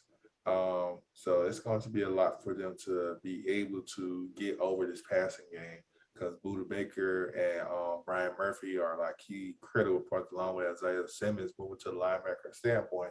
They're moving around. These are guys that are able to move around through the field from sideline to sideline, along with J.J. Watt and Chandler Jones coming out the edge. So Trevor Lawrence is going to have a lot on his plate. Kyler Murray is going to have I feel like he may have a field day at the end of the day because look at the receiver chart. You got A.J. Green, you have DeAndre Hopkins, Rondale Moore, Christian Kirk. those 4 receivers are, you can't stop all 4 with what we have right now. And all 4 are bound to, like, one of the 4 is bound to always go over the limit and go over 100 yards, or at least over 80 yards with a touchdown. The running game with Chase Edmonds and Pittsburgh old running back, it does what it needs to be done, because at the end of the day, they get everything through the legs of Kyler Murray. Their whole offense is revolved around Kyler Murray. So I like this to be a 14 plus point difference. Okay, go ahead, Jeff. I mean, I'm gonna keep it short. Arizona by double digits easy. Gonna cover the spread, and it's gonna be a stat game for them. Defense been playing lights out. Offense been playing lights out. Great coaching. I got Arizona. I ain't gonna lie, man. I like Arizona too, by at least 3 touchdowns. Kyler Murray's gonna have a phenomenal game with his arm and with his feet. DeAndre Hopkins is gonna have another phenomenal game, and plus, Trevor Lawrence isn't what we thought he should be. So he bamboozled basically everyone in the United States of America and thinking that he's the number 1 overall pick, and he's not showing that he's worthy of being a number 1 overall pick right now. So plus I'm gonna say this. Who's showing? Plus he played for Clemson, so that don't help his case. Hold on. I'm gonna say what? the only reason why Trevor Lawrence is looking the way he's looking is honestly because where he's at. There has never been a successful quarterback to play for the Jacksonville Jaguars. Not one. Ooh. Not one. How do you feel about that, Gooch? You a Jacksonville native? No. Listen to me. This is not taking no shots at Jacksonville. But I'm saying there has not been one quarterback that can come in there and just change the whole franchise around, bro. Because it needs a cultural change. It doesn't need just one player at one position change. It needs a cultural change. They had some success when they actually went to the AFC Championship and played, they played New England, lost to New England. I felt like that was probably their best chance to ever get to a Super Bowl and win for the first time in the franchise. With Blake Bortles. That's what I'm saying. Blake Bortles wasn't even the reason why they made it to that far. You see what I'm saying? Right now, as we know right now, Trevor Lawrence is probably the best quarterback to ever be there. And at a young age, as of right now, so far in his career. I'm not saying that off of his stats, but talent-wise, he's the best talent-wise quarterback they've ever had in Jacksonville. And I'm saying if Trevor Lawrence lands either in Chicago or he lands in the Niners or he lands anywhere else other than Jacksonville, we'll be having a different conversation about this, man. That's all I'm saying. Not taking nothing away from Jacksonville at all. What I'm saying is, bro, Jacksonville has not had a good history of having great quarterbacks or having, just... They had Mark Brunell. Man, listen to me, man. I don't care what you're talking about. Is he a Hall of Famer? He ain't no Hall of Famer, but he was serviceable. That's what I'm saying, though. Mark Brunell beat Hall of Famer quarterbacks in the playoffs and took them to 2 different AFC Championship games where we faced off against the Tennessee Titans and the Denver Broncos. But okay, you're right. And I'm saying this. What has that? Is he right now a first ballot Hall of Famer? On the first ballot Hall of Fame, is he a second ballot Hall of Famer? No. Is he a third ballot Hall of Famer? Hall of Famer is not in the conversation. Is he a fourth ballot Hall of Famer? So why are we talking about this man? They ain't even retired his jersey in the stadium. So I don't want to hear none of that shit about that, man. Dog. I don't want to hear that. You saying they never had a successful quarterback, though? That's what I'm saying. And I'm pretty sure the reason why they had that success, Gucci, ain't because of him. I promise you, it ain't because of him. So all I'm saying is, Mark Brunell, Ken McCardell, and Jimmy Smith. And you put Justin Fields in Jacksonville, he had the same fucking results as Trevor Lawrence. Might be. I think Justin Fields will look better. No. I think he'll look better because he'll actually use his feet and run. No. But Jeff, Mark Brunell jersey is retired in the stadium. Man, I ain't never heard of that man's name, Gucci. I don't know who that man is, Gucci. But yeah, man. But you asked the question, I gave you the answer. Okay, I appreciate that. Okay, he got that. So he got some ball skill. I'm saying, bro. Ain't no jits out here thinking about that. Ain't no young Jacksonville fan gonna be wearing that man jersey at the damn football game. You'd be There ain't no surprised. throwback. There ain't no throwback jersey of that quarterback or some plot body wearing that man shit at the game. That's all I'm Actually, it saying. is throwback jerseys of Marvin now. Get the fuck out of here, man. Right now, a throwback jersey that's even being worthy of in Jacksonville is like Jalen Ramsey. That's it. Nah. That's it. What about Jalen's a Tebow? phenomenal player, but Allen Jalen- Robinson. What Allen about Robinson. Tebow? What about Tebow? Man, I'm not here. I'm not That's just entertaining funny, that I shit, saw man. Tebow jerseys at the stadium. I'm like, Look, he's look, fine. Gooch, you better all rooting for that team you got on your chest right now because they got a better chance of not failing you than Jacksonville right now. That's all I'm saying. Like, you know, we had Fred Taylor, we had Jimmy Smith, we had Keenan McCardell, we had Tony Bricelli. I'm not, bro. I'm not saying. I'm saying Gooch. Right now, they don't have the people in position as a cultural standpoint to come in there and make an organization change. They got a decent owner pretty decent, but I'm saying like from the head coach down to the Urban GM. Meyer? I get Urban Meyer 2 to 3 years as a coach. Urban Meyer is gonna pull a Nick Saban and probably go back to the fucking NCAA. He wants to play. He wants to be a college head coach. Let's get that out the way right now. All his success is in college, not the NFL. It's his first NFL team. And I'm telling you, he's using that as a stepping stone to step back down into the college ring. You know why? Because, dog, it's more, you could find success easier in college, not saying from like, oh, he's going to go down to USC or whatever college and make them a national championship team, but I'm saying that's where he's comfortable. He knows that realm very well. He doesn't have to deal with adults that are getting paid. You have to worry about, fines and contracts and all this shit like that. But the players are not getting paid in college now with endorsements. But I'm saying, bro, he's not he to me, I don't see him coming in and making a big cultural change to where this is the standard. You either buy by this and that's it, and like just doing a whole 180 on that organization. I don't see it. But if you guys do, then my bad. That's my opinion. Well, if he do leave and go back to college, I hope he goes to Florida State because they need him right now. Ricky Roman got him going to USC. He going to USC. Yeah, like everybody turning down Florida State. Nobody want to go to that trash pile anyway. They're not going to get paid too much money because you're already paying 3 head coaches. Right. Exactly. That's what I'm saying. It's not marketable right now. Florida State gonna get the bottom of the barrel coaches just to get their name up there to say, hey, I coached at Florida State as a head coach and could possibly move on elsewhere. Or until he turns that team around and look for a big payday in the future. But yeah, there ain't nobody going. Florida State fucked up. Let's just be real. They fucked up. So all right, so we all in unison that the Cardinals gonna beat the Jaguars' ass. Yeah. By a landslide. I made it. Yeah, landslide. Yeah. We'll see. All right. So we'll see. All right. Anyway, next game, we got the Jets, New York Jets traveling to play the Denver Broncos. The Denver Broncos are favored by 10 points. That's right. So go ahead, Jeff. Who you got winning this game? That's about right. I like it. Jets on the road, heading up the Mile High. Denver. It's very tough to play there because of the altitude, less oxygen. Teams don't.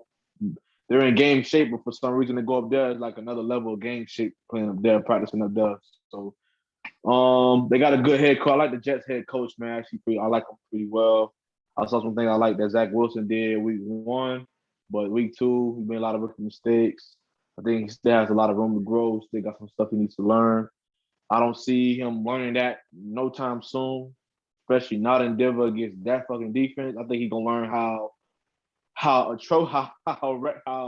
serious this game could get and get out of hand very quickly, especially with the offensive line he got. So I can see him making a lot of mistakes, a lot of turnovers. I don't see him running the ball effectively. I got Denver definitely by a double-digit favorite. All right, go ahead, Gooch. Yeah, I'm also agreeing. That defense is very stout, both on all 3 levels, from the DBs, linebackers, and defensive line. You have Bradley Chubb, and you got a future Hall of Famer going down with Von Miller, along with, a decent linebacker core in the corners, with Patrick Surtain Jr. coming off, a good stellar performance from the past 2 weeks, along with preseason. He's building on top of his resume at the moment. The offense was good moving. They have a good, solid, balanced offense, with Teddy running the helms and Melvin Gordon and Javonte Williams, in the backfield. Even though they lost Jerry Jeudy to a high ankle sprain, their receiver corps is still intact with Cameron Sutton, Tim Patrick, and Hamilton, and then along with a cute stellar tight ends with Noah Fant. And I ain't gonna pronounce brother's name. Like, bro got that Hawaiian Samoan name. That's not too long. Oh, you talking about the other tight end? Yeah, Iowa been producing some tight ends over the past couple of years. Like, they really are a tight end you right now. But they have a good balanced attack from running and passing. So Teddy don't have to really do too much. And like, he's a great game manager, as we've seen over the years, when he took over New Orleans when Drew Brees was hurt, along with his time in Minnesota. So we're gonna see. I really like Denver to be up there by 10 over. I ain't gonna lie, man. I like this to be a blowout. Zach Wilson threw 4 picks last week. That's all I needed to see. That shit is trash. That shit. Who is your quarterback of this draft? So what you mean? Who is your favorite quarterback from this draft? My favorite quarterback from this draft, I'm gonna go with Justin Fields, who should have been picked where Zach Wilson got picked. That's a fact. Because he's a better quarterback. But that's neither here nor there. That shit came and went. So I'm going with what we got right now. Zach Wilson is ass. Denver's going to be able to establish dominance on both sides of the ball, especially with the running game. They also have elite receivers. Not elite, but they have good weapons with Cameron Sutton, and they still got KJ Hamler. So they're going to be able to stretch the field. And plus on defense, they got Von Miller, and that secondary is very good as well. Zach Wilson is not going to – I'll be surprised if they put up 6 points. I like this game. To go down probably. I give it 42-3 final score. Yeah, like that's how low I think the Jets right now. Because Zach Wilson is not where he's at, and he showed that shit last week, and he's going to double down on that shit this week. What rookie quarterback would have had a better performance last week? Anybody but him? Probably Justin Fields. You a goddamn lie. Justin was 3 for 10 in the pit. Right. Hey, look. We talking about hypotheticals and all that stuff. I'm going based on. I'm just saying, bro. You put any rookie quarterback in that situation, bro. They lost that game against the New England, bro. It would the same results, bro. They would have did no better. Belichick. Not 4 picks. It's not the way you throw those picks. Belichick, take what you do best and neutralize that shit. It force you to do shit you do work you do bad at. You see what I'm saying? That's exactly what happened that game. You see what I'm saying? I want Justin Fields won't look that bad, Joe. All right. But I like. We gonna see. He's getting his shot this week. We starting this week coming up, and he Dalton gone week 2. Like I said, I was like, look, and Dog gonna be out there for a little punching bag. That's why I love the decision from the head coach to not start him right away, because that offensive line ain't protecting no damn body, and that's what the end results right there. Any dog getting hurt, so now the rookie got to show up. Hopefully, he can last the season. That's all I'm gonna say. But we'll see. He get his time to shine. We talk about Fields. I'm talking about Fields right now. But I'm saying Fields got a tough game coming up right now, man. So we gonna see what they got. And quite frankly, Randy, the Jets got a better offensive line than Chicago. Right. Especially with Mekhi Beckham on the left tackle protecting that edge. Yeah, but they don't have a better quarterback because Zach Wilson is ass. That's my story. I'm sticking to it. All right. I'm just saying. Y'all can defend him if you want to. I'm good off that. Broncos on the spread, people. Broncos on the spread. Broncos all day. Lock of the week. Yeah, you can say that one. Now, for the next game, this is our game of the week, gentlemen. As we have Tampa Bay Buccaneers traveling to play the Los Angeles Rams. And check this out. The Buccaneers are favored by 1.5 points. So, that's about right. Yeah, so this is projected to be a very close game this time. So, Jeff, since you are more familiar with the Tampa Bay Buccaneers, go ahead, man. Take off, man. Who you think gonna win this one? Trash. Man. Look at here. This is definitely the game of the week. Game so far, best game so far as of right now. Great defense in LA. The Rams got, championship defense. Tampa Bay got. But as of right now, man, Matthew Stafford looking better than he did in Detroit, especially with that receiving core and offensive line, decent running game. Henderson gonna be out this game though, from what I'm hearing too as well. So their backup is gonna have to try to produce. So, but Tony Michelle. Tony Michelle. Sony Michelle, she's gonna have to come out there. Decent backup. I'm gonna add that too. But Tampa Bay championship. No, what his name is? Tampa Brady. They call him Tampa Brady. Tom Brady. Tom Brady. Hey, I'm just saying, bro. The man came here first year, won the championship. Man, you wanted for the people, the Buccaneers fans. They love that man. That man loves this man. It's like seeing him playing football in college at this level. Like the man is truly having fun. I haven't seen him have this much fun in New England. It was always so serious, you know what I mean? Especially with Belichick, the strict guy, no nonsense type of guy.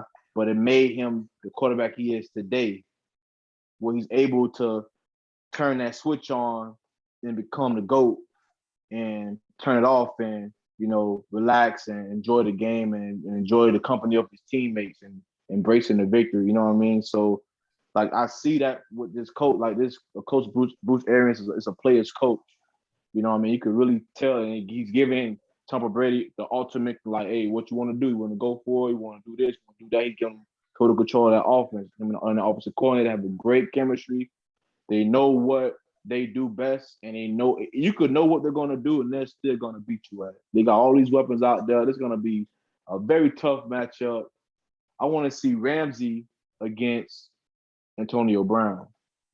I don't want to see him. Oh, Tonio was on the COVID list. Damn it. Damn it. Ramsey, I like Ramsey to be on either, Evans, Evans just finally popped off this last game. It don't even matter because if he on Godwin's, if he on Edwin's, if he on Gronk, Ramsey getting his ass toasted. That's all I'm gonna say. Okay. He gonna get his ass toasted. Okay. I don't like him to shut down near one of them. I don't care what nobody say. I don't like it. But at the end of the day, though, for some reason, their defense, Tampa Bay defense, have been giving up a lot of points. A lot of points. They was in a close game against the Cowboys week one, with the first game of the season. They was in a close game with the division team, the Falcons. It was a 3-point game at one point in the third quarter. So I'm just saying the defense they got to get better, man, because this offense can put up points. They're right now they're my top 3 passing attack offense right now, maybe number 1. I don't know. They're like battling for 1 or 2 spot right now. So like I said, Matthew Stafford is looking very good. The offensive line looking good. He still got a decent run game. You're gonna have Sony Michelle. By 1, I got the Rams winning this game by 4 points. So you said all that shit about Tampa Bay just to come and say So you wasted all that time and breath. No, I didn't. About how much you like Brady. Just to say the Rams gonna win. It's fine though. Right. It's fine. It's entertaining. It's a build up. It's entertaining. I appreciate that. I appreciate that. Thank you. Go ahead, Gucci. Proceed. So I feel like both these teams are like, mirror images with themselves, besides the quarterback, Matthew Stafford has been a proven key quarterback in this league, but he doesn't have the rings or mainly just the rings to show for it over his time in Detroit. Both teams have decent running games, a quality offensive line, and a quality skill position along with a good, outstanding defense. As everybody say, who's gonna stop Aaron Donald coming through that middle, causing disaster? As long as Jalen Ramsey covering up anybody, Jalen really erases you off the field. He have a couple of moments where he slip up, but Jalen would erase you off the field on any given Sunday, Thursday, or Monday. I feel like it's gonna be a real fist battle. I don't feel like it's going to be too much of a high scoring game or too much of a difference. I think it's going to be like a 21-17 kind of game. it's also going to depend on who's going to be able to establish the run game as well. Why the first thing to establish that is going to get the heads up for it, because that's going to be basically chewing up the clock, because you never want to give your opposition time enough to drive a field, especially with a good quarterback at the helm, as we've seen from Tom Brady or Aaron Rodgers over the years. So it's all going to fall down to who has the ball last. If Tom has the ball last, best believe he's going to quite efficiently drive the field and score and win the game if it comes down to it. But I like the Rams by 4. I'm not gonna lie, man. I mean, I really like what Matt Stafford has done throughout the season so far. And Tampa Bay, let's look at the past 2 games they played. They played Dallas, which is trash on defense, and they played Atlanta, which is doo-doo trash on defense. So they haven't won against a competitive defense yet until this game, and they're on the road against the Rams, who has a very good defense. Besides Aaron Donald and besides Jalen Ramsey, they have a solid defensive core. So I feel like that in itself will help them win this game. And plus, Tampa Bay's secondary isn't that lit, and they're going against Cooper Kupp and Robert Woods. So it's going to be a light show for the Rams. So with that being said, Deshaun Jackson too. Deshaun Jackson washed. Give up on that shit, man. That boy washed. Like, no, I ain't gonna do him like that. That boy, a good receiver washed. too. Yeah. Anyway, yeah, I like the Rams to win this game. Final score, I give it 35-21, because I think Tampa Bay is going to put points on the board. I think they're going to have 3 touchdowns, but I feel like the Rams offense, that passing game is really going to show up, and Matt Stafford is going to really, really put up some numbers, man, especially with those receivers. Him and Cooper Kupp has been having a great rapport, and it's showing on the field with the stats these last couple games. So I'm going to go with the Rams to win this game. Now, on to the next game, which is the Seattle Seahawks traveling to play the Minnesota Vikings. The Seahawks are favored by 1.5, another 1.5 favorite game. So they expect this game to be a close game as well. Mm-hmm. Now, with that being said, I feel like Seattle is coming off a very bad game defensively where they couldn't stop the run at the end of the game. And that came back and bit them so hard, especially going against an elite back like Derrick Henry. Now they're going against Dalvin Cook the next week. I see Dalvin Cook having a big game, taking off. And plus their DB, the Seattle DBs are not going to be able to hang with Thielen and Justin Jefferson. So with that, I feel like Minnesota will sneak out with this win just because I feel like their defense, the defense of Seattle Seahawks are not going to be able to keep up with Minnesota's offense. So I'm going to go with Minnesota on the spread. I'll take the 3 points. What? Go ahead, Gucci. Yeah. Go ahead, Gucci. Yeah. Gucci, you good? Gucci lost connection. Go ahead, Joe. Yeah, man. Who's at home again? Seattle's at home? No. Minnesota's at home. Minnesota's at home. Due for a win, bro. They all due for a win, and it's been tough. I think this might be a game where Cook gets off. The Seattle defense is suspect, man. I'm gonna keep it a buck with you, boy. The defense kind of suspect. I've been saying that the defense ain't been the same since the Legion of Boom left, man. After they, that great defensive backcourt they had that separated that left. Bobby Wagner doing all he can. He's a future Hall of Famer linebacker. Like, he's only but so much he can do. But love what Russell Wilson is doing. He's looking like prime time Wilson right now. Like, he's airing that bitch out to Lockett. Metcalf is getting open. On the run game, Carson, hopefully he can stay healthy enough throughout the season. He can get a lot more production out of him. But right now, to me, that the big question mark for me is that defense. Now, the Vikings defense ain't so great as well. Correct. You're correct. So this is definitely going to be kind of a shootout, I think. But you're right. They're due for a win. I don't think it's gonna be this week, dog. I don't think they're gonna be able to get it done. I think Seattle bounces back after that tough loss to Tennessee. It allowed them to come back after they was up by two touchdowns and to win the game with Derrick Henry. So yeah, I'm gonna take in Seattle on the spread. You know what? I'm gonna take them on the money line just to be safe. Seattle money line. All right. What about you, Gooch? You back? You back, Gooch? There you go. Yeah, he back. There you go. I'm bugging. Go ahead. But what I was about to say, it might hit me out another time. But make it quick and short. I like Seattle, but it's actually gonna be a whole shootout. We know Seattle defense has been not the same defense as the Legion of Boom, disbanded from one another. We seen Minnesota have a high quality defense, but they are streaky at times for different reasons. So it's going to be between which offense scores the most between both of these games. I like Dangerous in the All-Star game, but his defense has been failing him over the past, couple of seasons, giving him opportunities or, holding the opposition to, limit their opportunities to score. So I like Minnesota in this matchup because Kirk Cousins has been surprisingly well this season. He's been keeping a well persona about himself about not turning over the ball, fumbling, and actually making these key throws to his stellar receivers between Justin Jefferson and Adam Thielen, and then let Dalvin Cook take over, the rest of the duties. So I like Minnesota by 4. Okay. So that was a good round.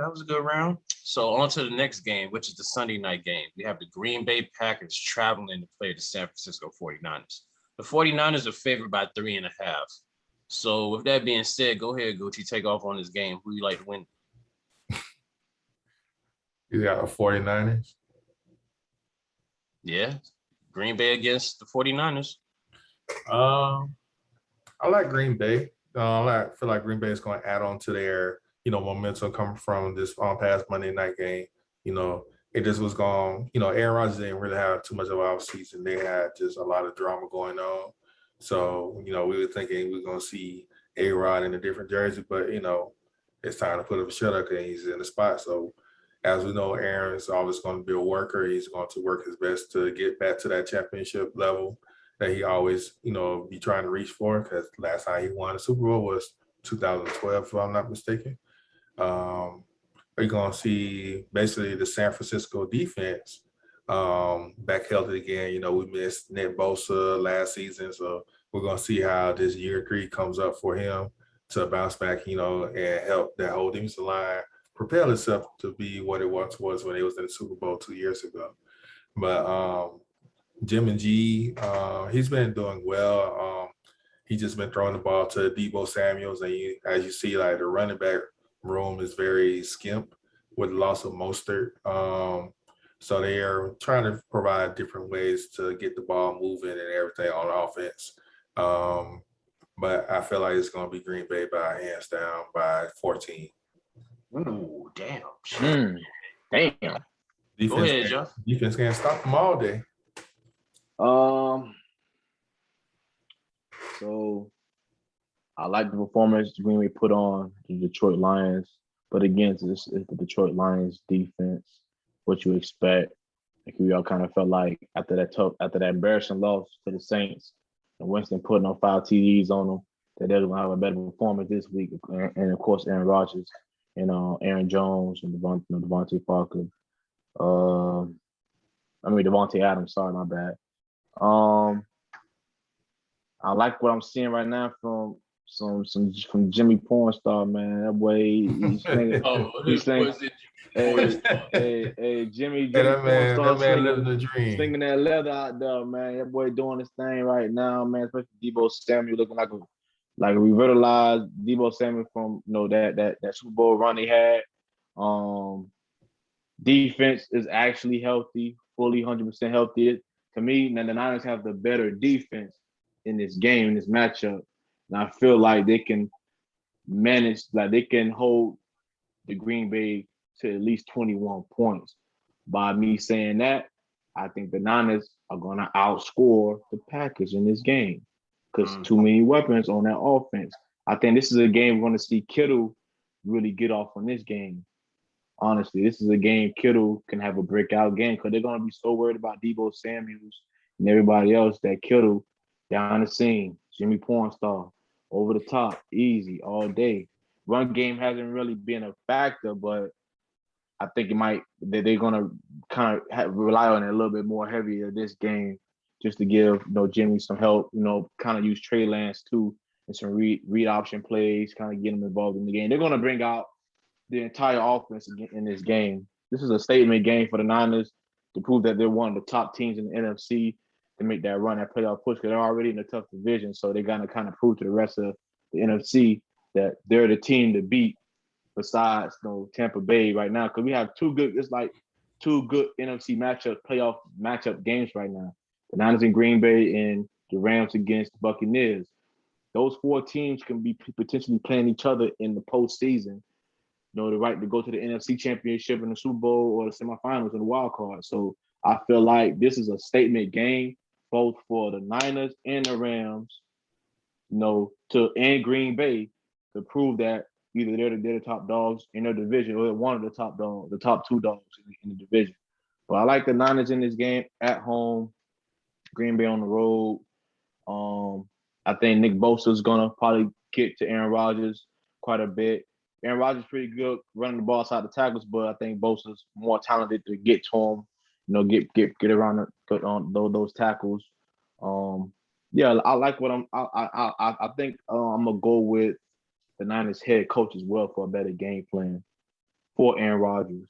Kyle Shanahan. So I like Kyle Shanahan. I think I like Kyle Shanahan versatile. He's not afraid to use the two quarterback system. He's, what I'm saying? He's not I'm gonna pull you out, let my boy get some reps real quick. You know what I'm saying? So I think that's gonna be the element of surprise for Green Bay. You already know Green Bay ain't finna put no fucking old boy in with Aaron Rodgers. That's not happening. So you kind of know exactly what you're gonna get with the Packers offense. With the Niners offense, they can be versatile. They can go either direction. And I feel like the Niners have a better defense in this game. I like the Niners by field goal to win this game. I'm not gonna lie, man. You give me Aaron Rodgers and a 3.5 point spread as him as the underdog, I'm just gonna take Aaron Rodgers, man. I mean, I don't see them losing by more than a field goal. I feel like, especially what they did last week with Detroit, I feel like the offense is starting to get back in the rhythm, and I feel like their defense is starting to get back to doing what they do best, which is stopping the run and also letting their playmakers on the back end, Jair Alexander, go ahead and make plays for them and shut down their best receiver. And with that being said, I feel like if the Niners don't, if the Packers don't win this game, they damn sure is going to be able to cover the spread.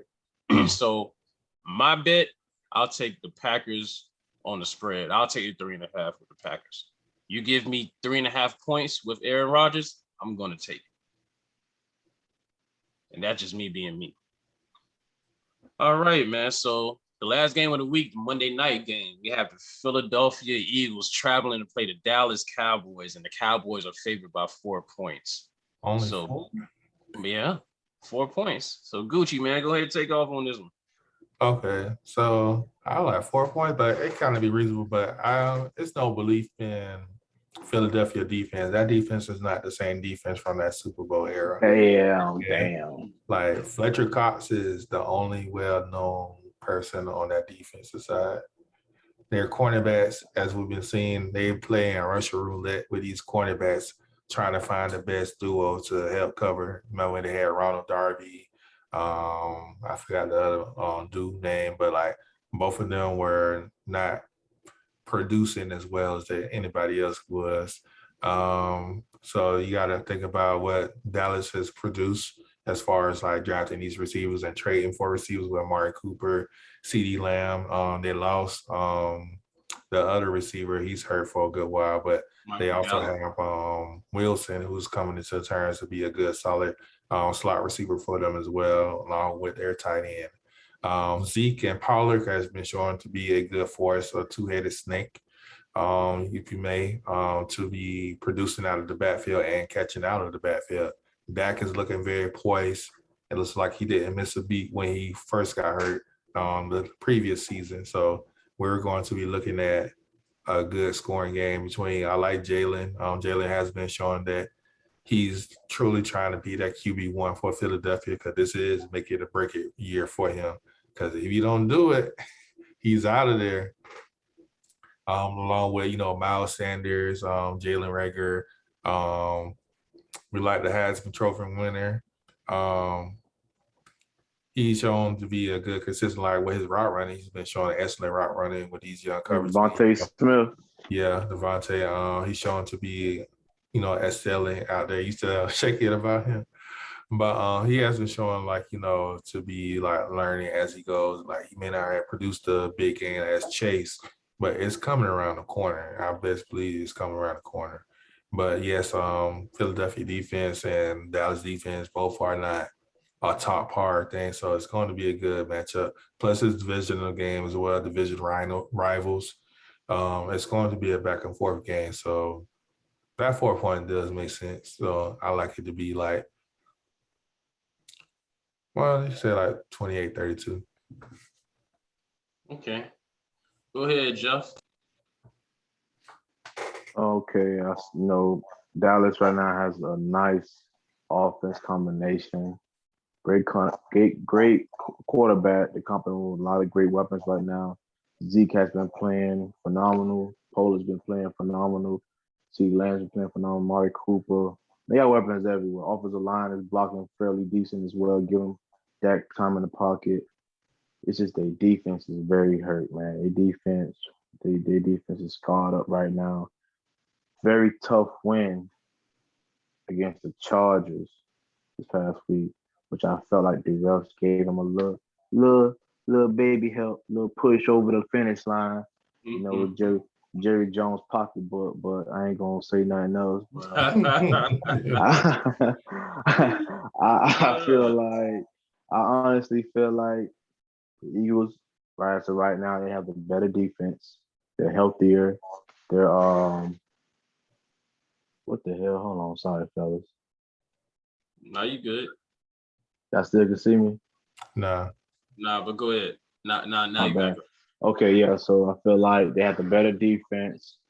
They're healthier right now, defensive position, so they can manage to weather the storm against that powerful Cowboys offense. They can manage the game off. Actually, they've been holding teams to minimum points. They only gave the Niners 17 points, and they only gave the Falcons 3 points. So right now they only allowed 20 points so far in the season, which is probably up there. You know what I'm saying? I think they might be one of the top defenses right now, as far as points allowed, scoring wise. So good for them on that point. And I think Jalen Hurts, after that performance last week, the Niners, I think that was a better defense than this. I think you see a much better performance this week against the Cowboys defense, which will end result he will use his legs more, extend the play with Sanders, throwing the ball out of on a run and hitting Devontae Smith down the seam. I'm going with the Eagles. Are they the favorite or the underdog? No, the underdog. Eagles are the underdog. Underdogs. Yeah, I'm taking them on the spread. I'm taking them with the 4 points. It's going to be a close game. It's a division game. It's going to be a close game. Of course, big division rivalry. You know what I'm saying? So it's going to be a close game. But I got the Eagles at least covering the spread, but I think they might end up winning this game. Okay, man, I ain't gonna lie, man. It's the first game and Cowboys have at home. They're not gonna lose, especially on Monday night. Man, it's the Cowboys. They're not gonna lose. Not on a Monday night game at home. It's prime time. I feel like it's gonna be a competitive game because Dallas is ass on defense. So I feel like the Eagles are gonna keep up with them. But ultimately, I feel like the Cowboys gonna pull it out. They're probably gonna win. I see the score being 42-35. I say they do got some good guys on defense. I ain't gonna say that. Michael Parsons has been coming through on his own, along with Tavon Diggs. No, Yeah, man. Diggs from Trayvon Alabama. did good. He had that clutch interception last game. Okay, all right. Believe in that if you want to. Believe that shit if you want to. Man, if you go against your older brother every time, you can't help but to get good now. Believe that shit. Believe Right. that shit if you want to. Don't do that to yourself, Gucci. It's gonna be a Y'all high gonna score. trade for him too. Keep on. Who gonna trade for him? Y'all gonna trade. Y'all gonna trade. Crazy as hell. I'm not gonna let you finish that statement. On trade Tua. Why you gotta bring Tua into this, man? Tua's not even playing this week, and y'all bringing him up. I need to trade Just leave to him alone. Let greatness chill for a minute until he returns. I'm not even tripping on Tua, bro. I don't care about that Hawaiian ass nigga, man. I don't care about that shit. All right, so we're gonna get to the locks of the week, man. So who you got for your lock of the week, Gucci?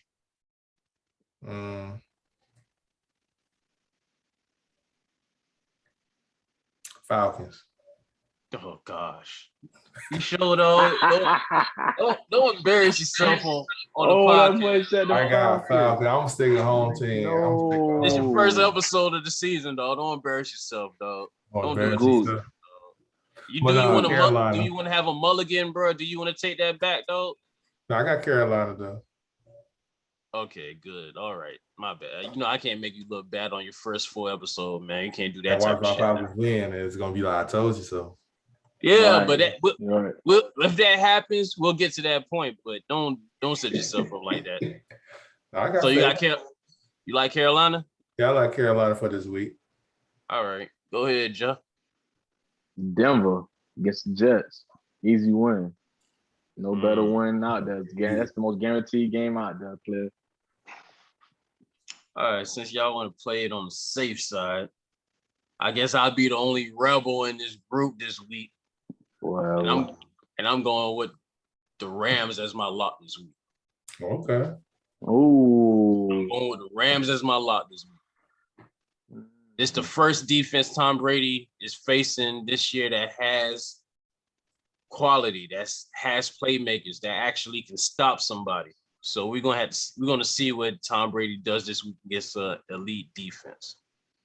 And my opinion, I think they're gonna fall short, and that's why I'm going with the Rams as my lock for this week. All right, that's good. What they do this week? Take chances, right? Take chances. You gotta make this shit entertaining. You're right. Yeah. You gotta make this shit fun. We gotta give you shit to talk about next week when we come back to this shit. So right. So that's what we're gonna do, man. And on that note, this has been another episode of the Blue Dollar Podcast. I'm Randy, Jeff, Gucci. We'll be back next week. But until then, enjoy week 3 in the NFL season and let us know how bad we fucked up on our picks. See y'all next week. Peace. Yo.